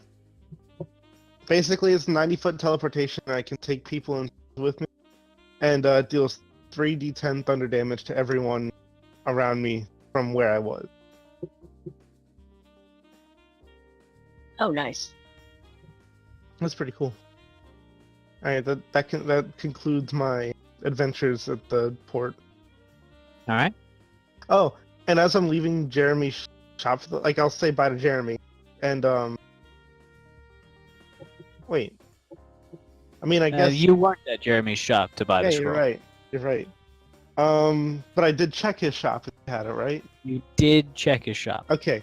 As I'm leaving, I'm gonna turn him and say, "I'll make sure to keep in touch." And then, Right, you do that. And then I'll leave. All right. Eric's, just before you're planning to set sail, you find a sort of a hastily sealed envelope on your desk. In my cabin? Yes. I will cautiously open it. The handwriting inside is somewhat haphazard, but readable. And it says, "Greetings, Captain Eric's. Zell wanted to say something, but afraid of scolding. But Zell thinks Kobold's not treating Infel well. Infel has been helpful and kind if you spend time with him, but he also defends Kobold's caravan into Zell. Zell thinks that makes him a Kobold and part of us. And that's what Zell learned best from Sully, is to care for our own, and knows if Sully were here, he'd speak up for Infel, wherever Sully is. Please find Sully soon, sir. Pardon Zell if I'm jumpy, should you decide to confront Zell on letter. Zell not used to speaking up, sir." I mean, Kobold is like in Infel. Yes, but not all of us are keen on Infel. I think only you and Raku are the ones that are like that, because he pretty much finished winning over their trust after he passed out shiny rocks to all of them. Also, Rockback tends to have neutral opinions on most people anyway. This is true. In Eric's, the thing is, in Eric's mind, Infel made it out, but Sully did not. Wasn't that already cleared up when you talked to Iastel?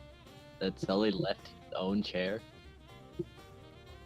I don't remember Eric's actually talking to Iastal about that.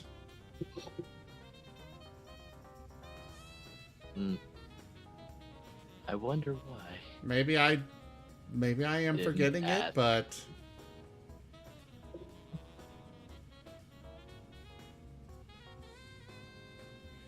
Eric's will sit back in his chair looking at the letter and just thinking for the time being.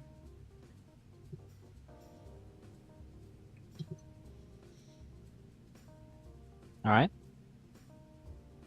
You know what? Is my chair a swivel chair?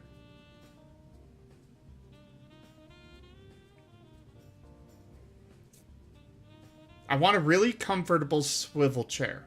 Yes, your chair is a swivel chair. I pressed a bind on my mouse to change it to a different profile. I push to talk didn't work. Sorry. Oh, okay. Okay. But yes, it is a plush swivel chair. Then I will turn around and look out the windows behind me at sea. Just contemplative. It feels very serene. I've got nothing that I could really do about that right now, though. Hmm.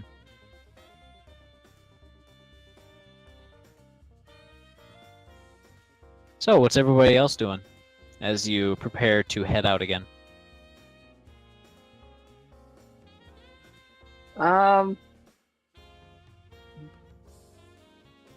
Well, I've Rock would have gotten some fresher meat. All right. And Raku would have searched for more ammunition. Gotcha. You would manage to find a little bit of ammunition. It is somewhat pricey. So, per shot, it is 5 gold pieces.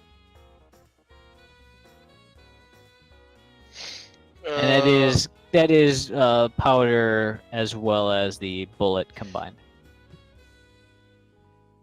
I'll wait till the next port. All right.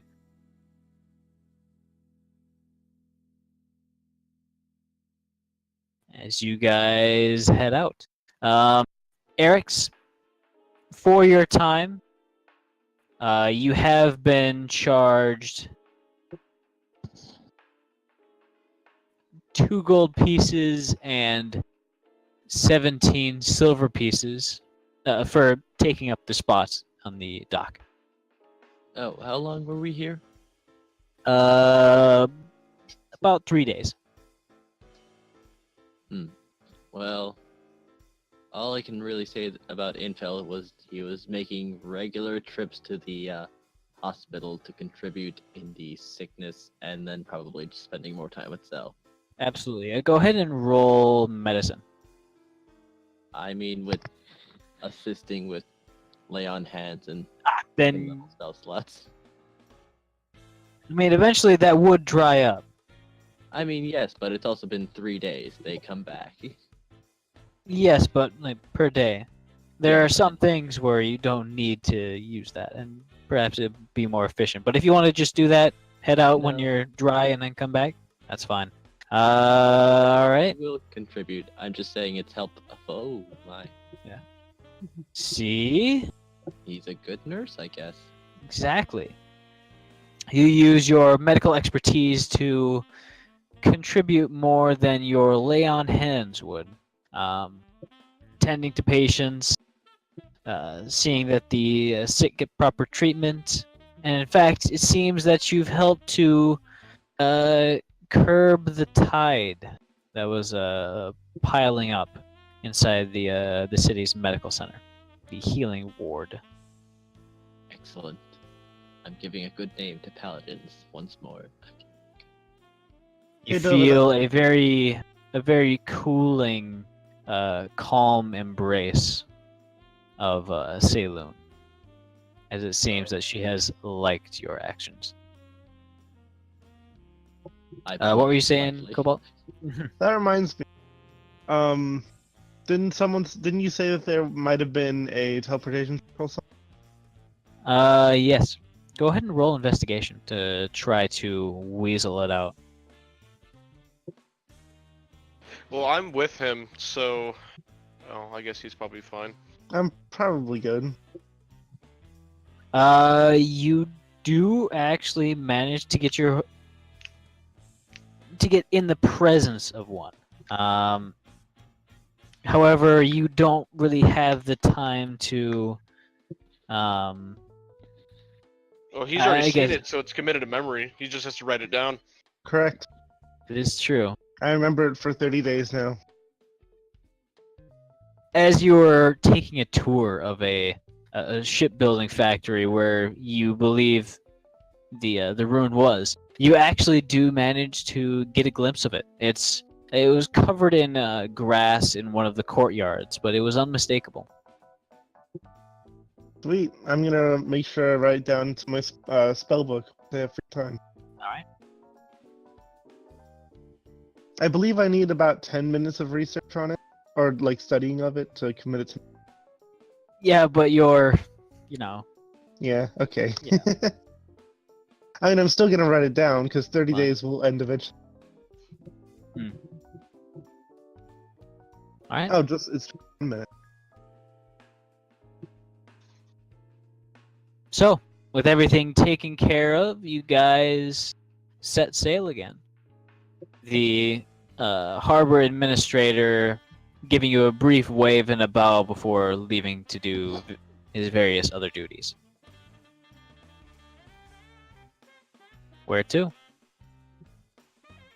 Continuing on to that one place, Halrua. All right.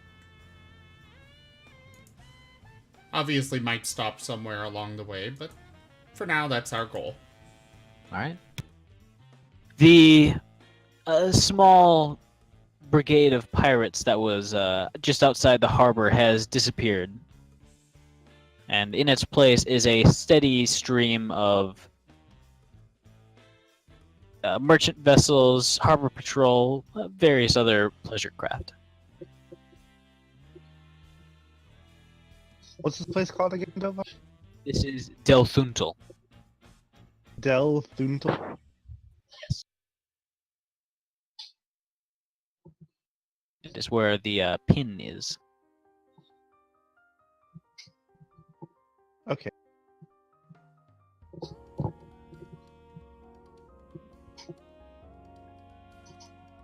And where are my other two circles? One was in like this wizard testing. Yes, a wizard training range out in the desert. The other was Baldur's Gate, right? Yes. Okay. Is Baldur's Gate the one that doesn't exist anymore? Well, you never went back to check. We could go right now. Might not be the best idea though. Is the teleportation circle in the cart complete yet? How many days have passed? I believe it actually is complete. Oh my god, that's great. I'm so happy now.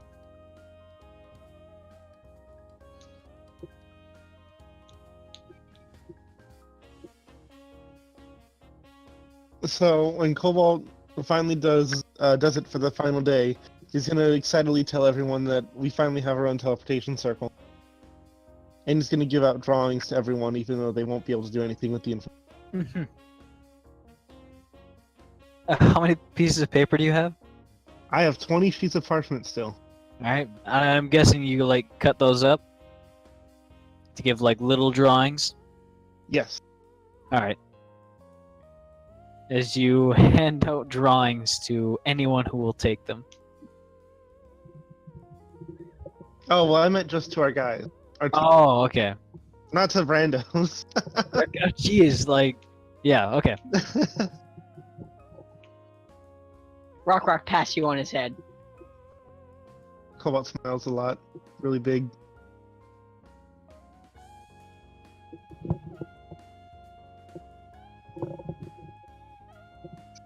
This opens up a lot.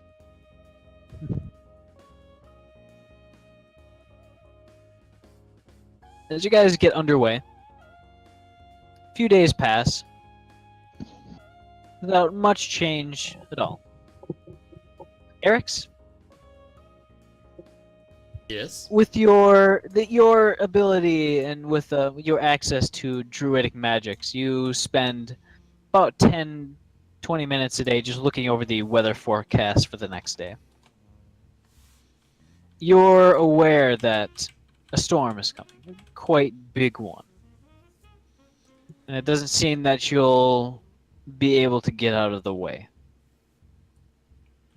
Oh joy. As the steady, calm winds grow into rather choppy, buffeted winds coming from the direction of the dark storm cloud on the horizon. You reckon you have about 1 day to prepare for it.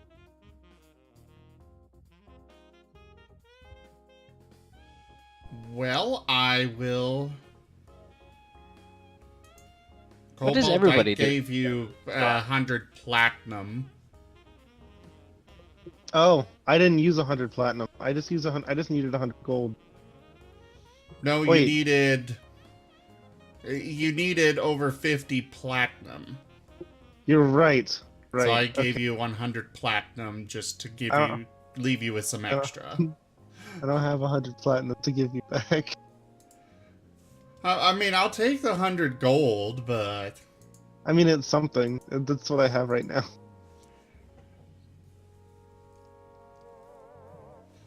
just means you owe me another 99 platinum. Sorry, So 90 Dova. platinum. Yeah. You said a couple days passed before here, right? Yeah. I'll do something. Alright. Focus on the storm. Sure, what are you gonna do? I thought Eric's gonna do something. He was about to speak. Yeah, I was gonna ask, what... I will basically do whatever I need to prepare. Basically securing unsecured objects, closing doors, closing windows, stuff like that.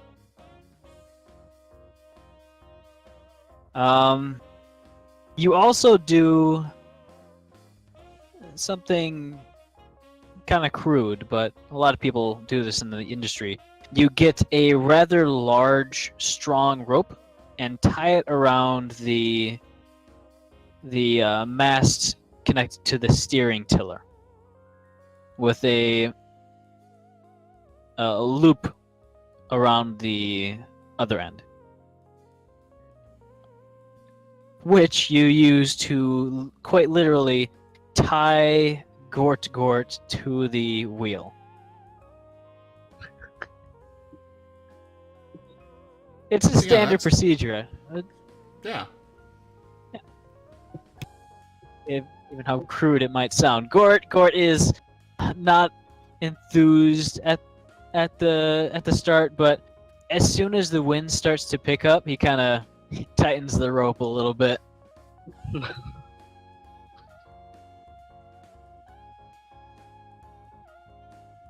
Anything else, you guys? Between the days, Rock is waiting by the mailbox. All right. Hmm. And I'll take the Watersbane rod and set it up in, like, at the top deck hatch leading under, Okay. to Smart. keep any of the storm water from getting in. Good idea. Everybody else? I mean, Rock can shout at the storm. There's not much he can do. All right. Hmm. Shout Where are at you the guys storm, going you to be? said. Yes, there is in fact a big storm coming in, Phil. I see. I will tie another rope around my waist and the mast and make sure that... by the way, how proficient are the kobolds getting at this point with the tutoring? Fairly proficient. You'd say they're perhaps a second-rate crew. They don't course. have quite a bit as much strength as the human crew members, but they do have the necessary dexterity and knowledge. Plus, for a lot of the things that require the brute strength, they're able to compensate with leverage and pulleys. Okay. Those that are especially skilled, I will leave on deck. The others I will send below decks. I will make sure that everybody has, tied to the mast. 'cause- All right. Or No, you could just put something. them below decks. Yeah, I mean, why are you tying everyone up? What? You could just put them below deck. They're still, all the kobolds, I guess, would go below decks. We'll keep the sailors on hand if they're needed. I will have mine, but I will mostly be spending the time in my cabin, which I believe the door opens right onto the deck. Is that correct? Yes. Yeah, so I will still have the rope just in case I need to run out onto the deck, but just a safety precaution. Just tie all the kobolds to the mast. It'll be fine. I wasn't meaning all of them, just we're not going to have everybody on deck. Alright, everyone, stack up on top of each other. We need to tie you all to the Gonna mast. tie so you don't- suckers to the mast. Staple him to the floor. We'll make a rope out of kobolds. and We tie- have enough. And Buddy use the rest- system, everybody. Buddy system. you make a rope of the kobolds and then use that to tie the rest of the kobolds to the mast. Jesus Rock would, when they get like close to he would cast Unseen Servant and tell it to keep an eye on the below decks, and let him know if there's any leak. All right. I'm gonna have not ration cover part of the ship to do that. All right. What part of the ship? I don't know. Just part. Pro- I guess. Probably Just the kinda- opposite end Yeah. of where the Okay. Unseen Servant is. Is Chaos gonna do this, Eric? Okay, repeat this about Kale? We're gonna have. I was gonna have my familiar and Rock would have his unseen servant patrol the lower decks as we go through this, to report on Yeah. any leak. I will... Hey guys, I mean, what? sorry, I'm really sorry. I gotta go. I have to deal with this power thing. Oh god, he's sick again. Rest in peace. Thank you. His flu relapse. While Raku is gone, I would like to sacrifice him to the goddess of the sea. While Raku is gone, So Amena, I can't remember her name. I know she's Yeah, chaotic. No, not Saloon. She's the moon. The goddess of the sea is actually chaotic evil. But most makes sailors will still appease That makes her sense, for, actually. for Yeah, let's say that makes- safe travels. What is her name? Umberly, Yes, Umberly. otherwise known as the Bitch Queen. Yes. We will sacrifice Raku to the bitch queen.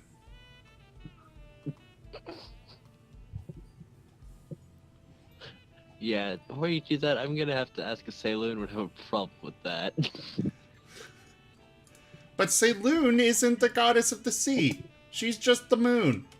And a few other The things, moon but... has- The moon has strong power over the sea, actually.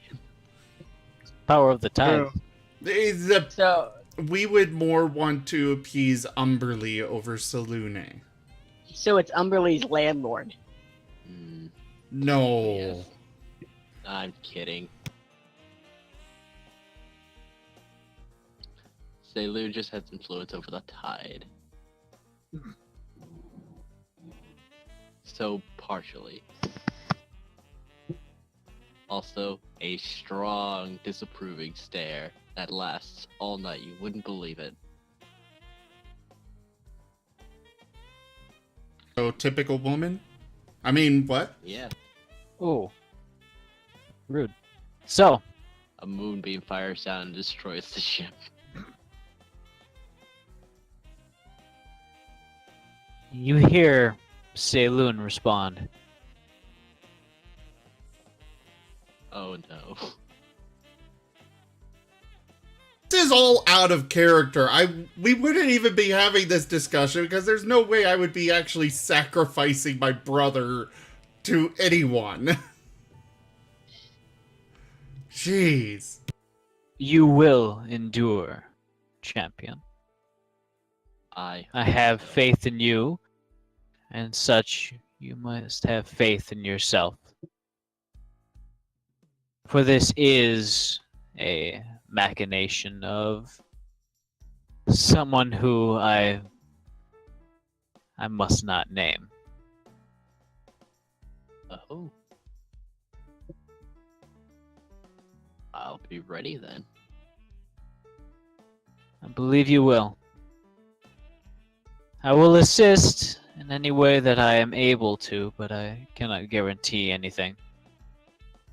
But know that once the clouds disperse, I shall be there for you.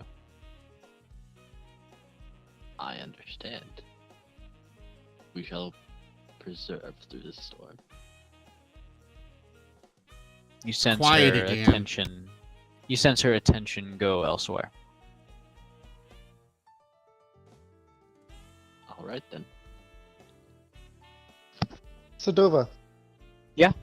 Better yet, Cobalt is gonna tell all the kobolds that are gonna be below deck. So if any leaks happen, any small leaks, Not Ration's gonna tell them to fix it right away as opposed to reporting. All right. So that's kind of the system we're gonna set up. So little problems, they'll fix it. Big problems, tell you. Exactly. All right.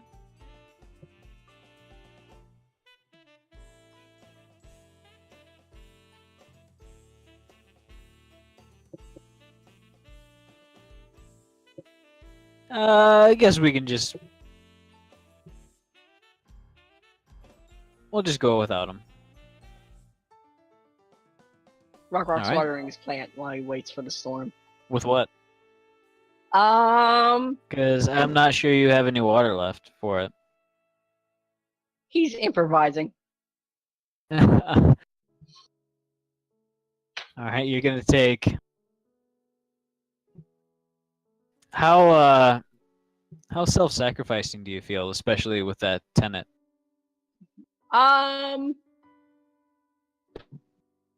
He's generous. All right.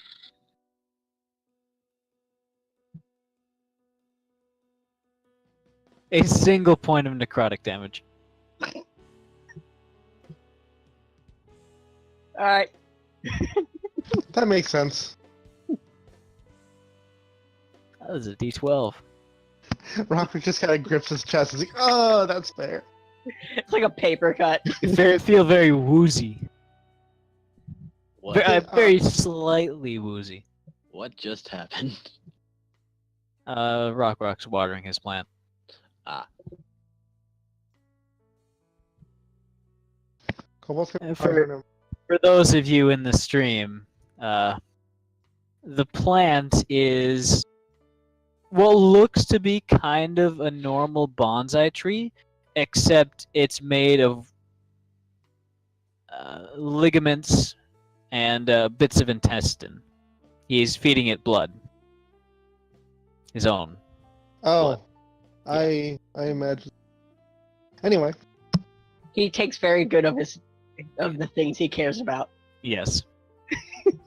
even though how morbid of caring he is. do you prune it too? I think you're supposed to do that with bonsai. Every once in a while, yes, but Rock is not a bonsai master. Only taking care of the plant. Anyways, before any further preparations can be made, the storm is upon you.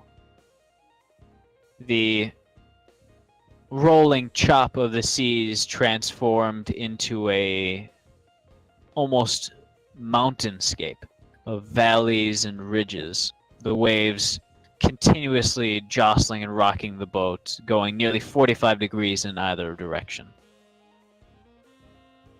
All of you have a hard time keeping your footing as waves the size of buildings narrowly miss the boat, gliding over some while an uncountable number of rather large swells pound over the front deck.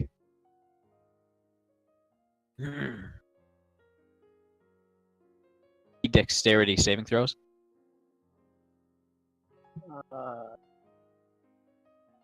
All of us, or anyone on top? Anyone.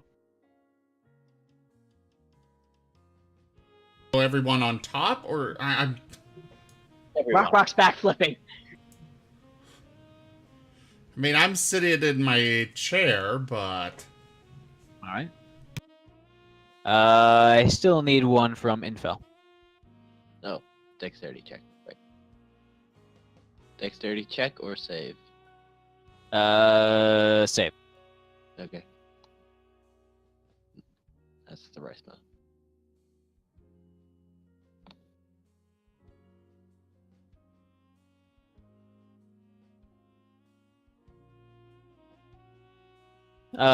Infel and Eric's. Where are you guys? as I said, I'm Uh, in my cabin, sitting in my chair. I suppose I'd be on the top deck, All right. making sure everything's fine. A large swell comes over the side deck, bathing the main deck in about 1.5 feet of water. As it slides over the deck, those of you with the foresight to do so dig your claws in. Infel, you're confident in your sort of water handling abilities, but this combined with a very perfectly timed jostle of the ship beneath you causes you to lose your footing as you slide towards one of the railings on the side. You feel as the rope around your waist grows taut before snapping. Oh dear. Can you give me another dexterity saving throw? I can. However, I'd also like to say that if I'm going over the edge of the ship, I also have Misty Step. That's fair. Pardon? However, before that happens,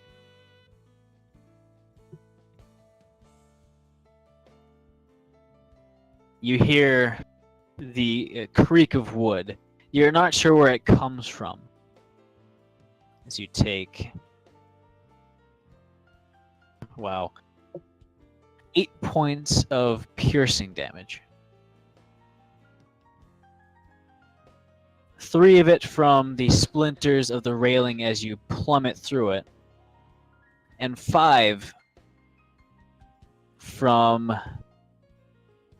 the metallic claws digging into your back. Ah, As you hear some more creaking of wood and the strain of metal and the grinding of stone. the armor's back. Holy shit. Mm. You look up as rain and seawater drenches your eyes and face. As you see the familiar silhouette in the darkness of Ayastal Oh, Ayastal. as she pulls you back aboard, almost tossing you up on deck. Those glowing eyes, one of them glowing blue, one of them red. They look up on you as she climbs back up on deck, claws digging into the wood.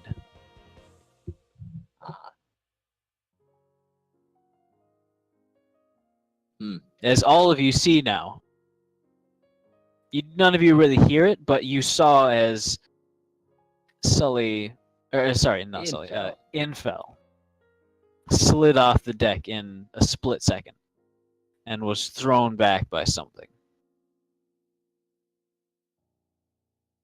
As in the howling wind and rain, Ayastal stands quite toweringly and very, very confident. She starts to walk towards the bow of the ship, striding, almost uncaring to the storm around her.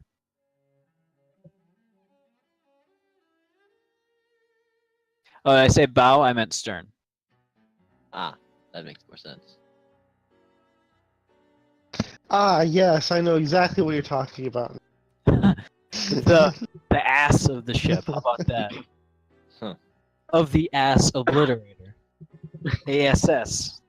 If you walk toward the acid, never mind, I can't do it.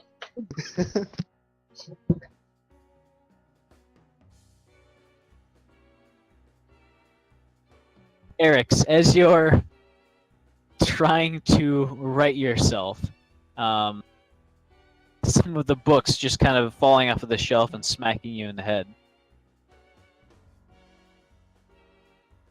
You place the books back on the shelf and look out the front window to see Ayestal going up the steps to the tiller. Alright. I'm gonna head out carefully, then see what's there. Just kind of look out the door looking for what's going on. You know. Alright. Above you, you hear the creaking of wood, and all of you see as Ayestal basically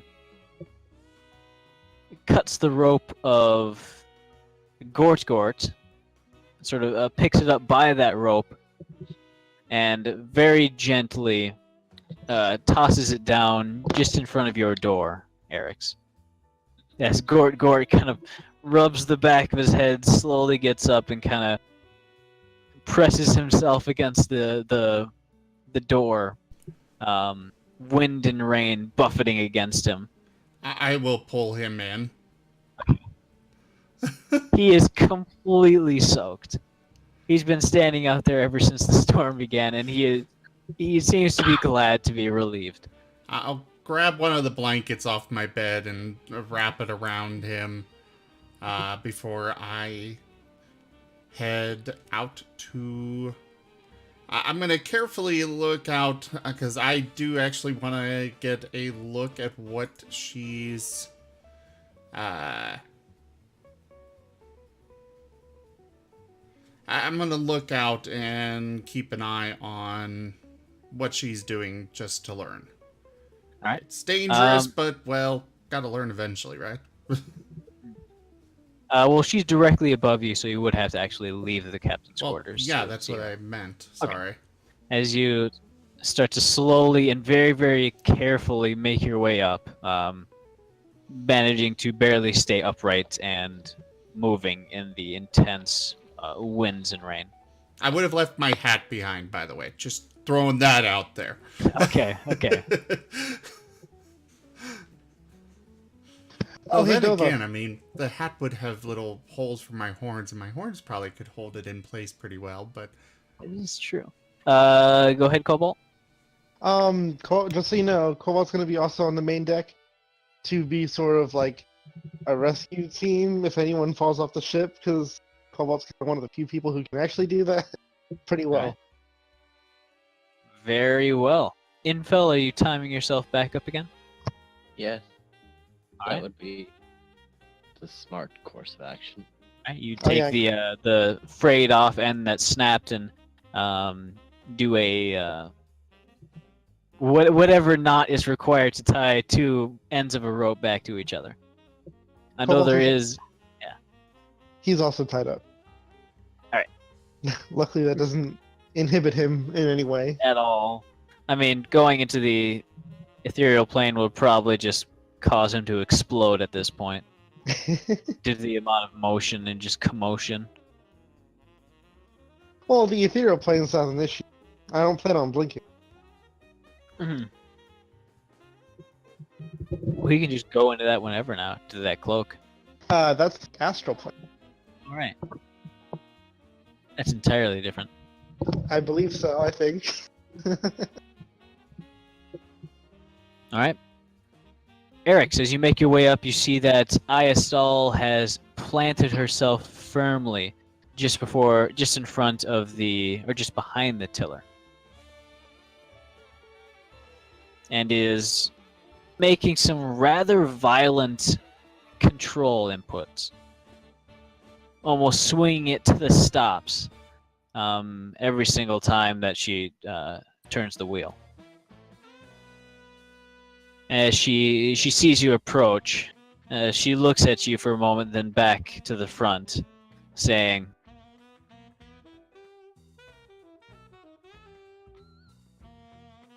"I'm grateful for this storm, you know. For some reason, it brings clarity in this chaos." I'm glad for that. Just, keep us safe. I will try. A few moments of relative silence go by. I do apologize for my behavior. I've been trying to control it, but it's been beyond me right now.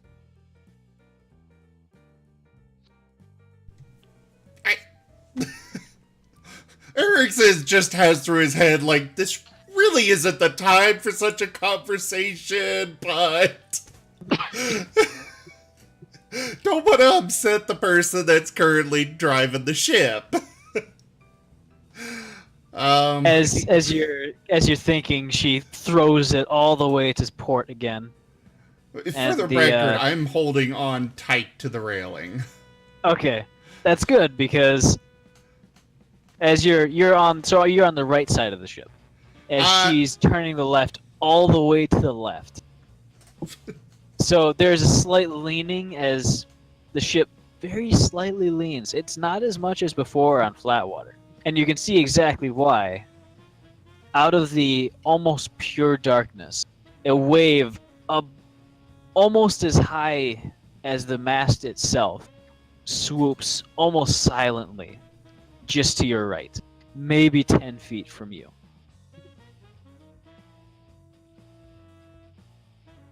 It appears she knows what she's doing. So real quick, I would hope she does. I am focusing on how she's handling these waves and stuff to try and learn. I'm sure it's not going to be perfect learning because, well, plenty of distractions, but still. All right. So real quick, I kind of imagined Eric's like holding on to the banister of the ship as he's fighting to not be blown off by extremely strong winds, and like Ayastal and her stone body's just like, nature's beautiful, isn't it? And he's just like, pretty much. and he's just like, that's nice. That's pretty much exactly what's going through my head. Like his cloak is getting like blown up into his face, so he's like clawed off. There's a newspaper that just comes out of the abyss and just slams itself right in his face. Yeah, I that's thought- pretty nice. I just thought it was more like we should do day trips like this more often. Even though I'm in a Sing. stone body, I long for the feel of the rain on my skin. She's singing.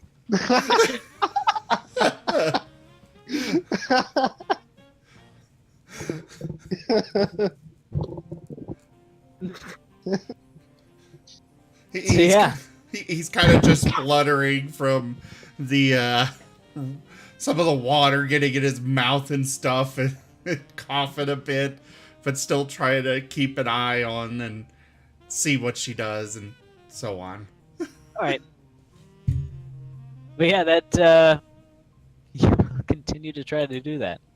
Can I get everyone to roll perception with disadvantage? Okay.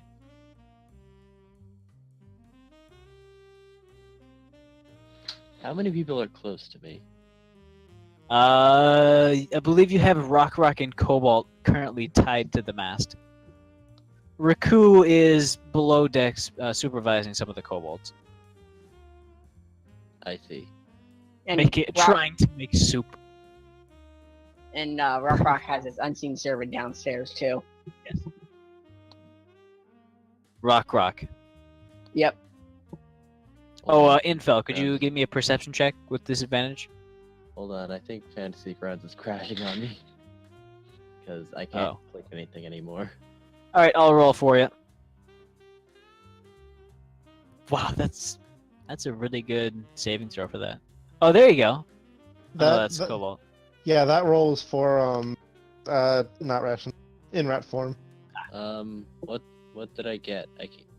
Hold on, I'm gonna look. No, that was. Oh wait, is this for hearing or like? This is for sight, as well as maybe intuition a little bit. What do I roll for intuition? Int? I got it. I'm good at that.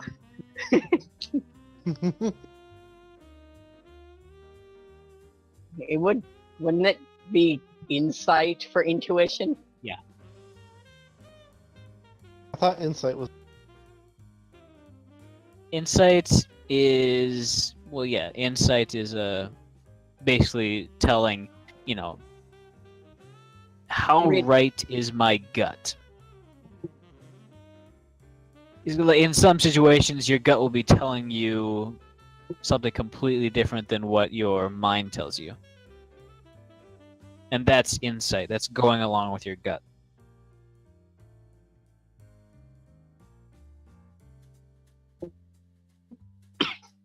Rock. Yep. Off in the continuously undulating sort of mountainscape of waves and in this continuous downpour of rain, sort of cracking against your armor, lightning bolts off in the distance, the intense, almost gale winds. You manage to catch a glimpse of something that doesn't seem like the waves. Almost as large as a wave itself, though. Hmm. Is it now to speak? Is it like really loud so it's kind of hard to speak? It is, well, yeah, it's a fairly large storm, so yes. Not It a would problem. be fairly loud. Nope. Rock uses his speaking amulet and yells to Iastall and points to what it is like. We may have company. And you yell this to Iastall and everyone in general. Yep. All right. Where Rock points, you guys don't see anything other than the almost nightmare-scape of waves. But Sora would respond to you, Rock, saying, "This shall be quite interesting." Oh, if anybody could see at that, Rock has the biggest grin. Because anytime she says something like that, it's gonna be fun. I like to think that when Rock says he has the biggest grin, it's not like an actual smile. He's just pulling back his lips all the way so that all of his teeth are showing, and it's not really like a grin or a scowl or anything like that. I think it's pretty fitting. Yeah, I mean, I kind of pictured it like the Joker's grin when he ripped his face off and stapled it back, but that's just me. Yeah. Well, I kind of understand that, but like, kobolds have muzzles, which is a lot different than a flat human face. Yeah. It's very unnerving to the Yes, it's very unnerving. yeah. That's what I was looking for. Either way, everybody picture it the way it is. It's unnerving. That's his smile.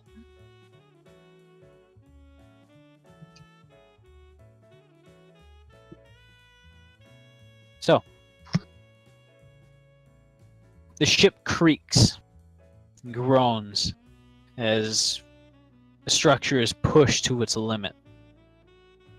The sails have long since been drawn in to prevent them from being ripped off. And basically the ship drifts under the power of the wind pushing on its structure, as well as the waves pushing it around. Iastall continues to speak to you, Erix.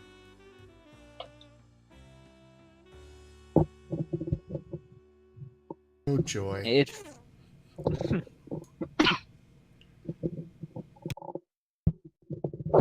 says, I'm not sure if this clarity will last until, or last after the storm subsides, but I want you to know that I suppose I've seen some things of, some glimpses of where Sully might be. So I know you want to find him. I do? Oh, I mean, I do. Perhaps- Yes, yes. It's an old place from what I saw.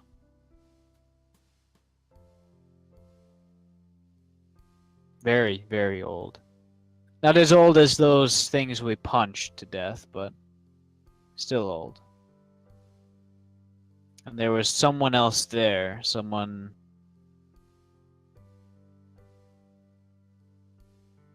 who might fix my head.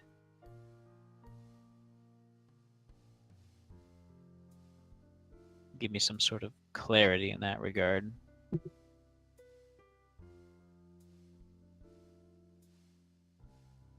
This past month has been a blur to me.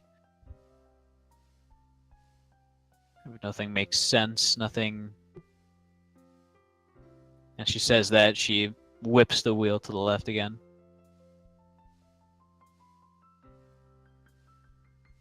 Nothing feels right.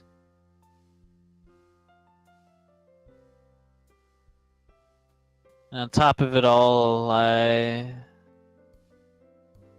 not sure if I should be alive.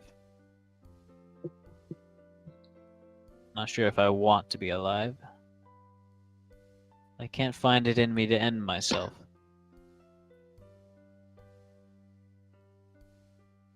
She whips the wheel to the right. As another quite large wave scrapes by the side of the ship.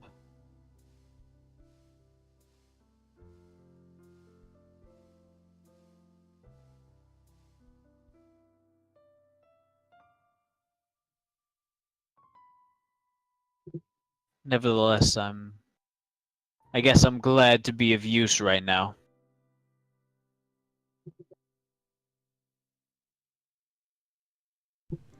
You can see a very slight grin through the rain and wind as you're barely hanging on. I never knew I'd be a painter. It's weird. It's like my hand moves on its own. She kind of shrugs and says, I guess everything moves on its own when I'm like that.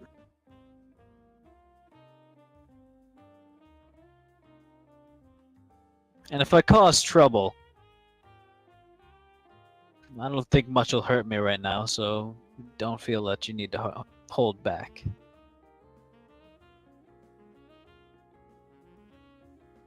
I think you're fine. Just, you know.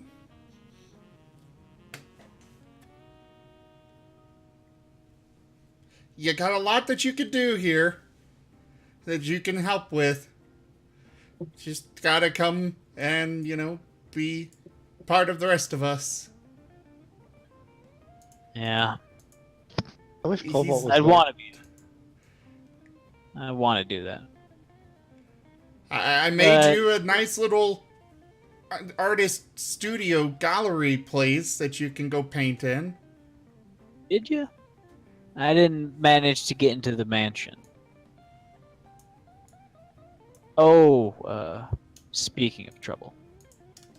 As she whips the wheel around to the right this time, kind of adjusts it, and almost braces herself against the wheel. Seeing her Oh, brace good, herself, I you're- would... You're holding on, that's good. As everybody, please make dexterity saving throws. Including me? Yes, everybody. Oh, jeez.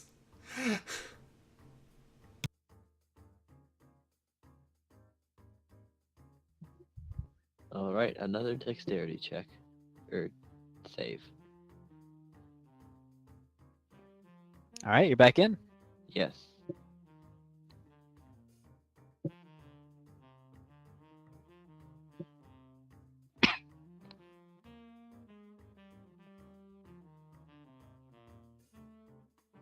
Eric's. Yeah. Could you give me one more dexterity saving throw?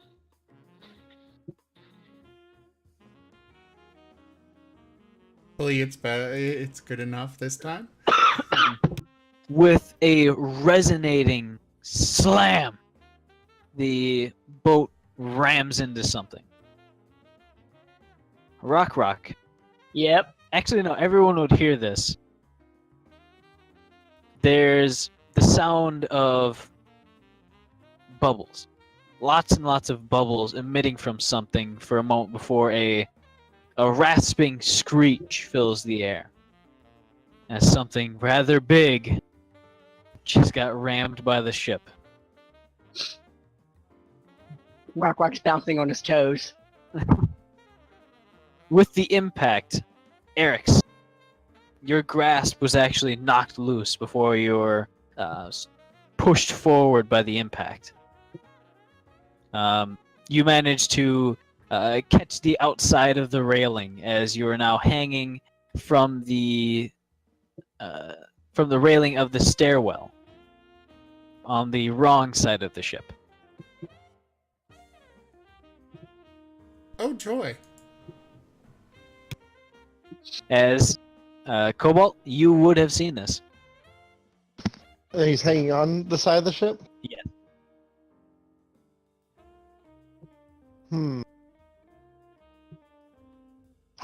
Okay, so how far away is he right now? Roughly, I'd say 50 feet from you. 50 feet, huh? Yep. Alright, so... Does he... I mean, you said he's hanging... Oh, he's hanging on the outside of the ship. Okay, not the Yes. other side. See, I pictured like the bow versus the stern. No, he's On the other side of the ship no, now. he's like Jesus Christ. No, he didn't make it that far. Okay. He's just like over the railing, Alright, hanging over the water. So in this order, Cobalt is going to use the benign transposition, which Alright. is just the class spell, class ability, and then bonus action Misty Step over to Eric's. Alright. And gonna try to. Actually, Cobalt's not very strong, so he won't be able to. I don't think. I wouldn't trust it. So he's just gonna grab him and then dimension door to the middle of it. Alright. Eric's And there we with a hearty thump. Your efforts into holding on have been replaced by you now face down in the middle of the deck. Quite a bit of salt water flowing directly into your nose from a swell that recently passed over the deck. And Cobalt's gonna try to slither into the hole that was tying him up a second ago. Back into it. Alright. With a little bit of untying and wriggling around, you manage to become tied back to the ship again. And he gives Eric's a smile. Eric's, you are now in the middle of the deck with quite a lot of salt water directly up your nose. I'm gonna snort and cough, trying to clear it out. As much as it hurts and stings, you feel very clean. Especially in your nose. Great. Okay, thanks, Kobold.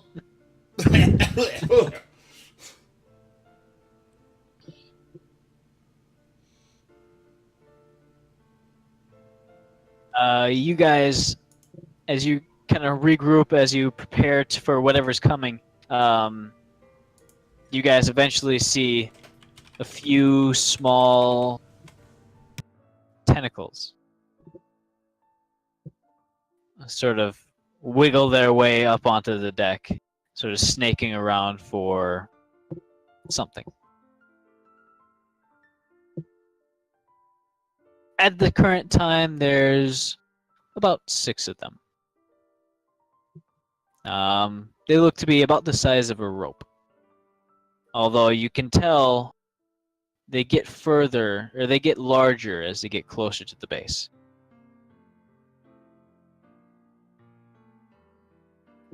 What are you guys doing? Hey, Nova. Yeah. 2 questions. 1, how long has it been since we left the town with Jeremy and here? 2.5 days. Actually, no, Cool. 3.5 days. 5. Oh, right. Yeah. Hindsight. Again. Rock. Knock strong shoot. Wing his axe at one of the tentacles. Go ahead and roll to attack.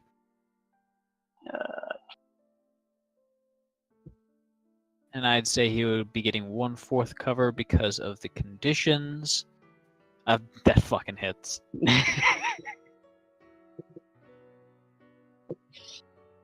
As Rock retrieves his battle axe from its holster, tosses it up in the air once, kind of flipping it around, grabs the handle, and just fucking wings it as it whips through the air, cleanly slicing off the tip, maybe I'd say about a foot of tentacle, and disappearing into the surf.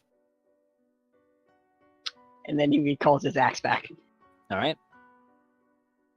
Almost as if it's materializing from the rain. His axe just whoop, appears back in his hand. The tentacle that was cut off writhes on the deck as the other tentacles seem to wince, almost flinching, before getting quite angry. Some of them curl around the railings and begin to pry them off, the wood cracking and creaking under the strain. I have a question. Is this creature staying still generally? You cannot tell. Go ahead and give me either a nature or a history check. Everyone, actually. You said history or nature? History or nature, not both. Oh, both suck. I'd like to use a lucky point on that one. Oh! Whoa! You know what? Never mind. That makes sense. Yeah, it does fit into your theme, doesn't it? It does. Mm-hmm.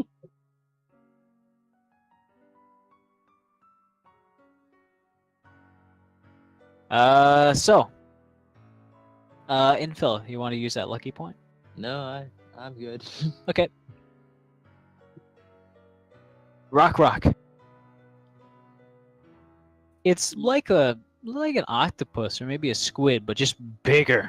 By God, it's fucking huge. You don't know the name of it, but you know that it's probably angry. That you've now run into it and now cut off one of its tentacles. Shouldn't have been in our way. It's true. It doesn't know that, though. It's probably dumb. Do I know the name of it? Yes. That sucker's a kraken. Oh.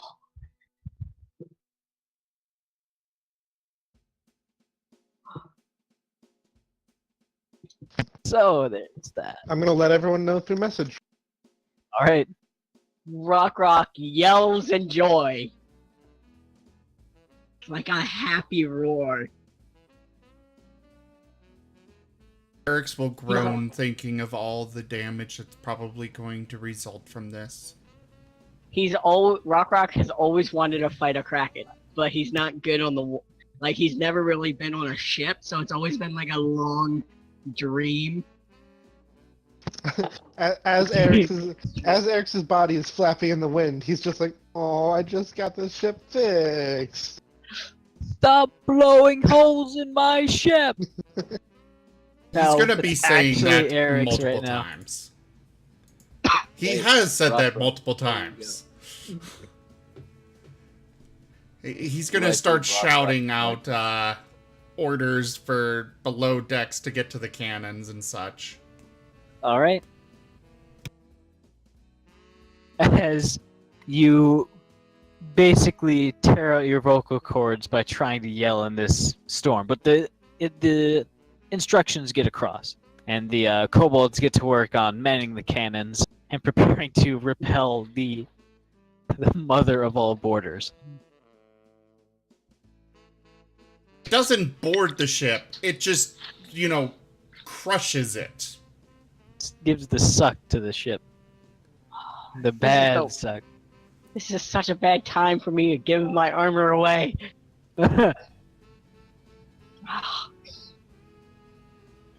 B. I knew we should have kept the name Ass Obliterator.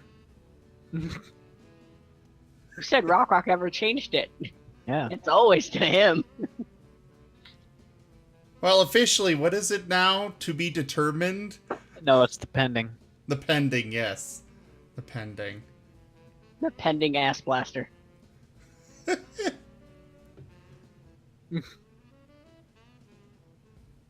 Okay, so I will admit I have been, today has been one heck of a day. And I don't believe I'd have the energy to do a boss fight like this, but I can do maybe like a few rounds, start getting into it. Well, I think it'd be better if we start off with it. Okay. I do have some suggestions if Rock is truly so excited to fight this thing. Oh, he is. Great, let me help you. And Infel will stroll over and cast Elemental Weapon on his axe. Ooh. What? So are we ending here? If that's all right with you, yes. Well, And we Yeah. will fight the Kraken. My Next data is already over for the month, so I do need to save as much as I can before I get charged from the internet and stuff. Ah. Stupid Comcast. Somebody is shaking something on their mic. Oh, that's Yeah. the cat. It perched itself next to my mic. Oh. All right, everybody.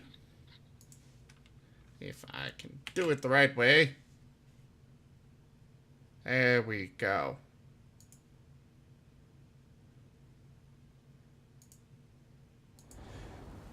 Thank you all so much for joining us this evening. I hope you all enjoyed it.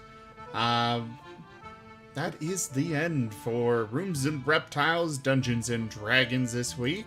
I have been Raw Zim. Thank you to the DM, Dova, for running the session here. Thank you to all of the supporters on the channel, my patrons, my subscribers, my donators. All of you really make sure that I keep bringing you this content. Without you guys, I really would not be able to. Do remember to follow the channel and subscribe if you enjoy the content. Those of you on YouTube, we do stream this live every week on Tuesday. So come check it out then. If you're watching this when it first went live, by the time you get to this point, we should be about ready to start.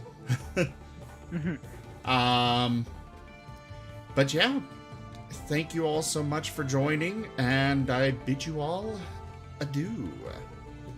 Bye, everybody. See you next week. Goodbye.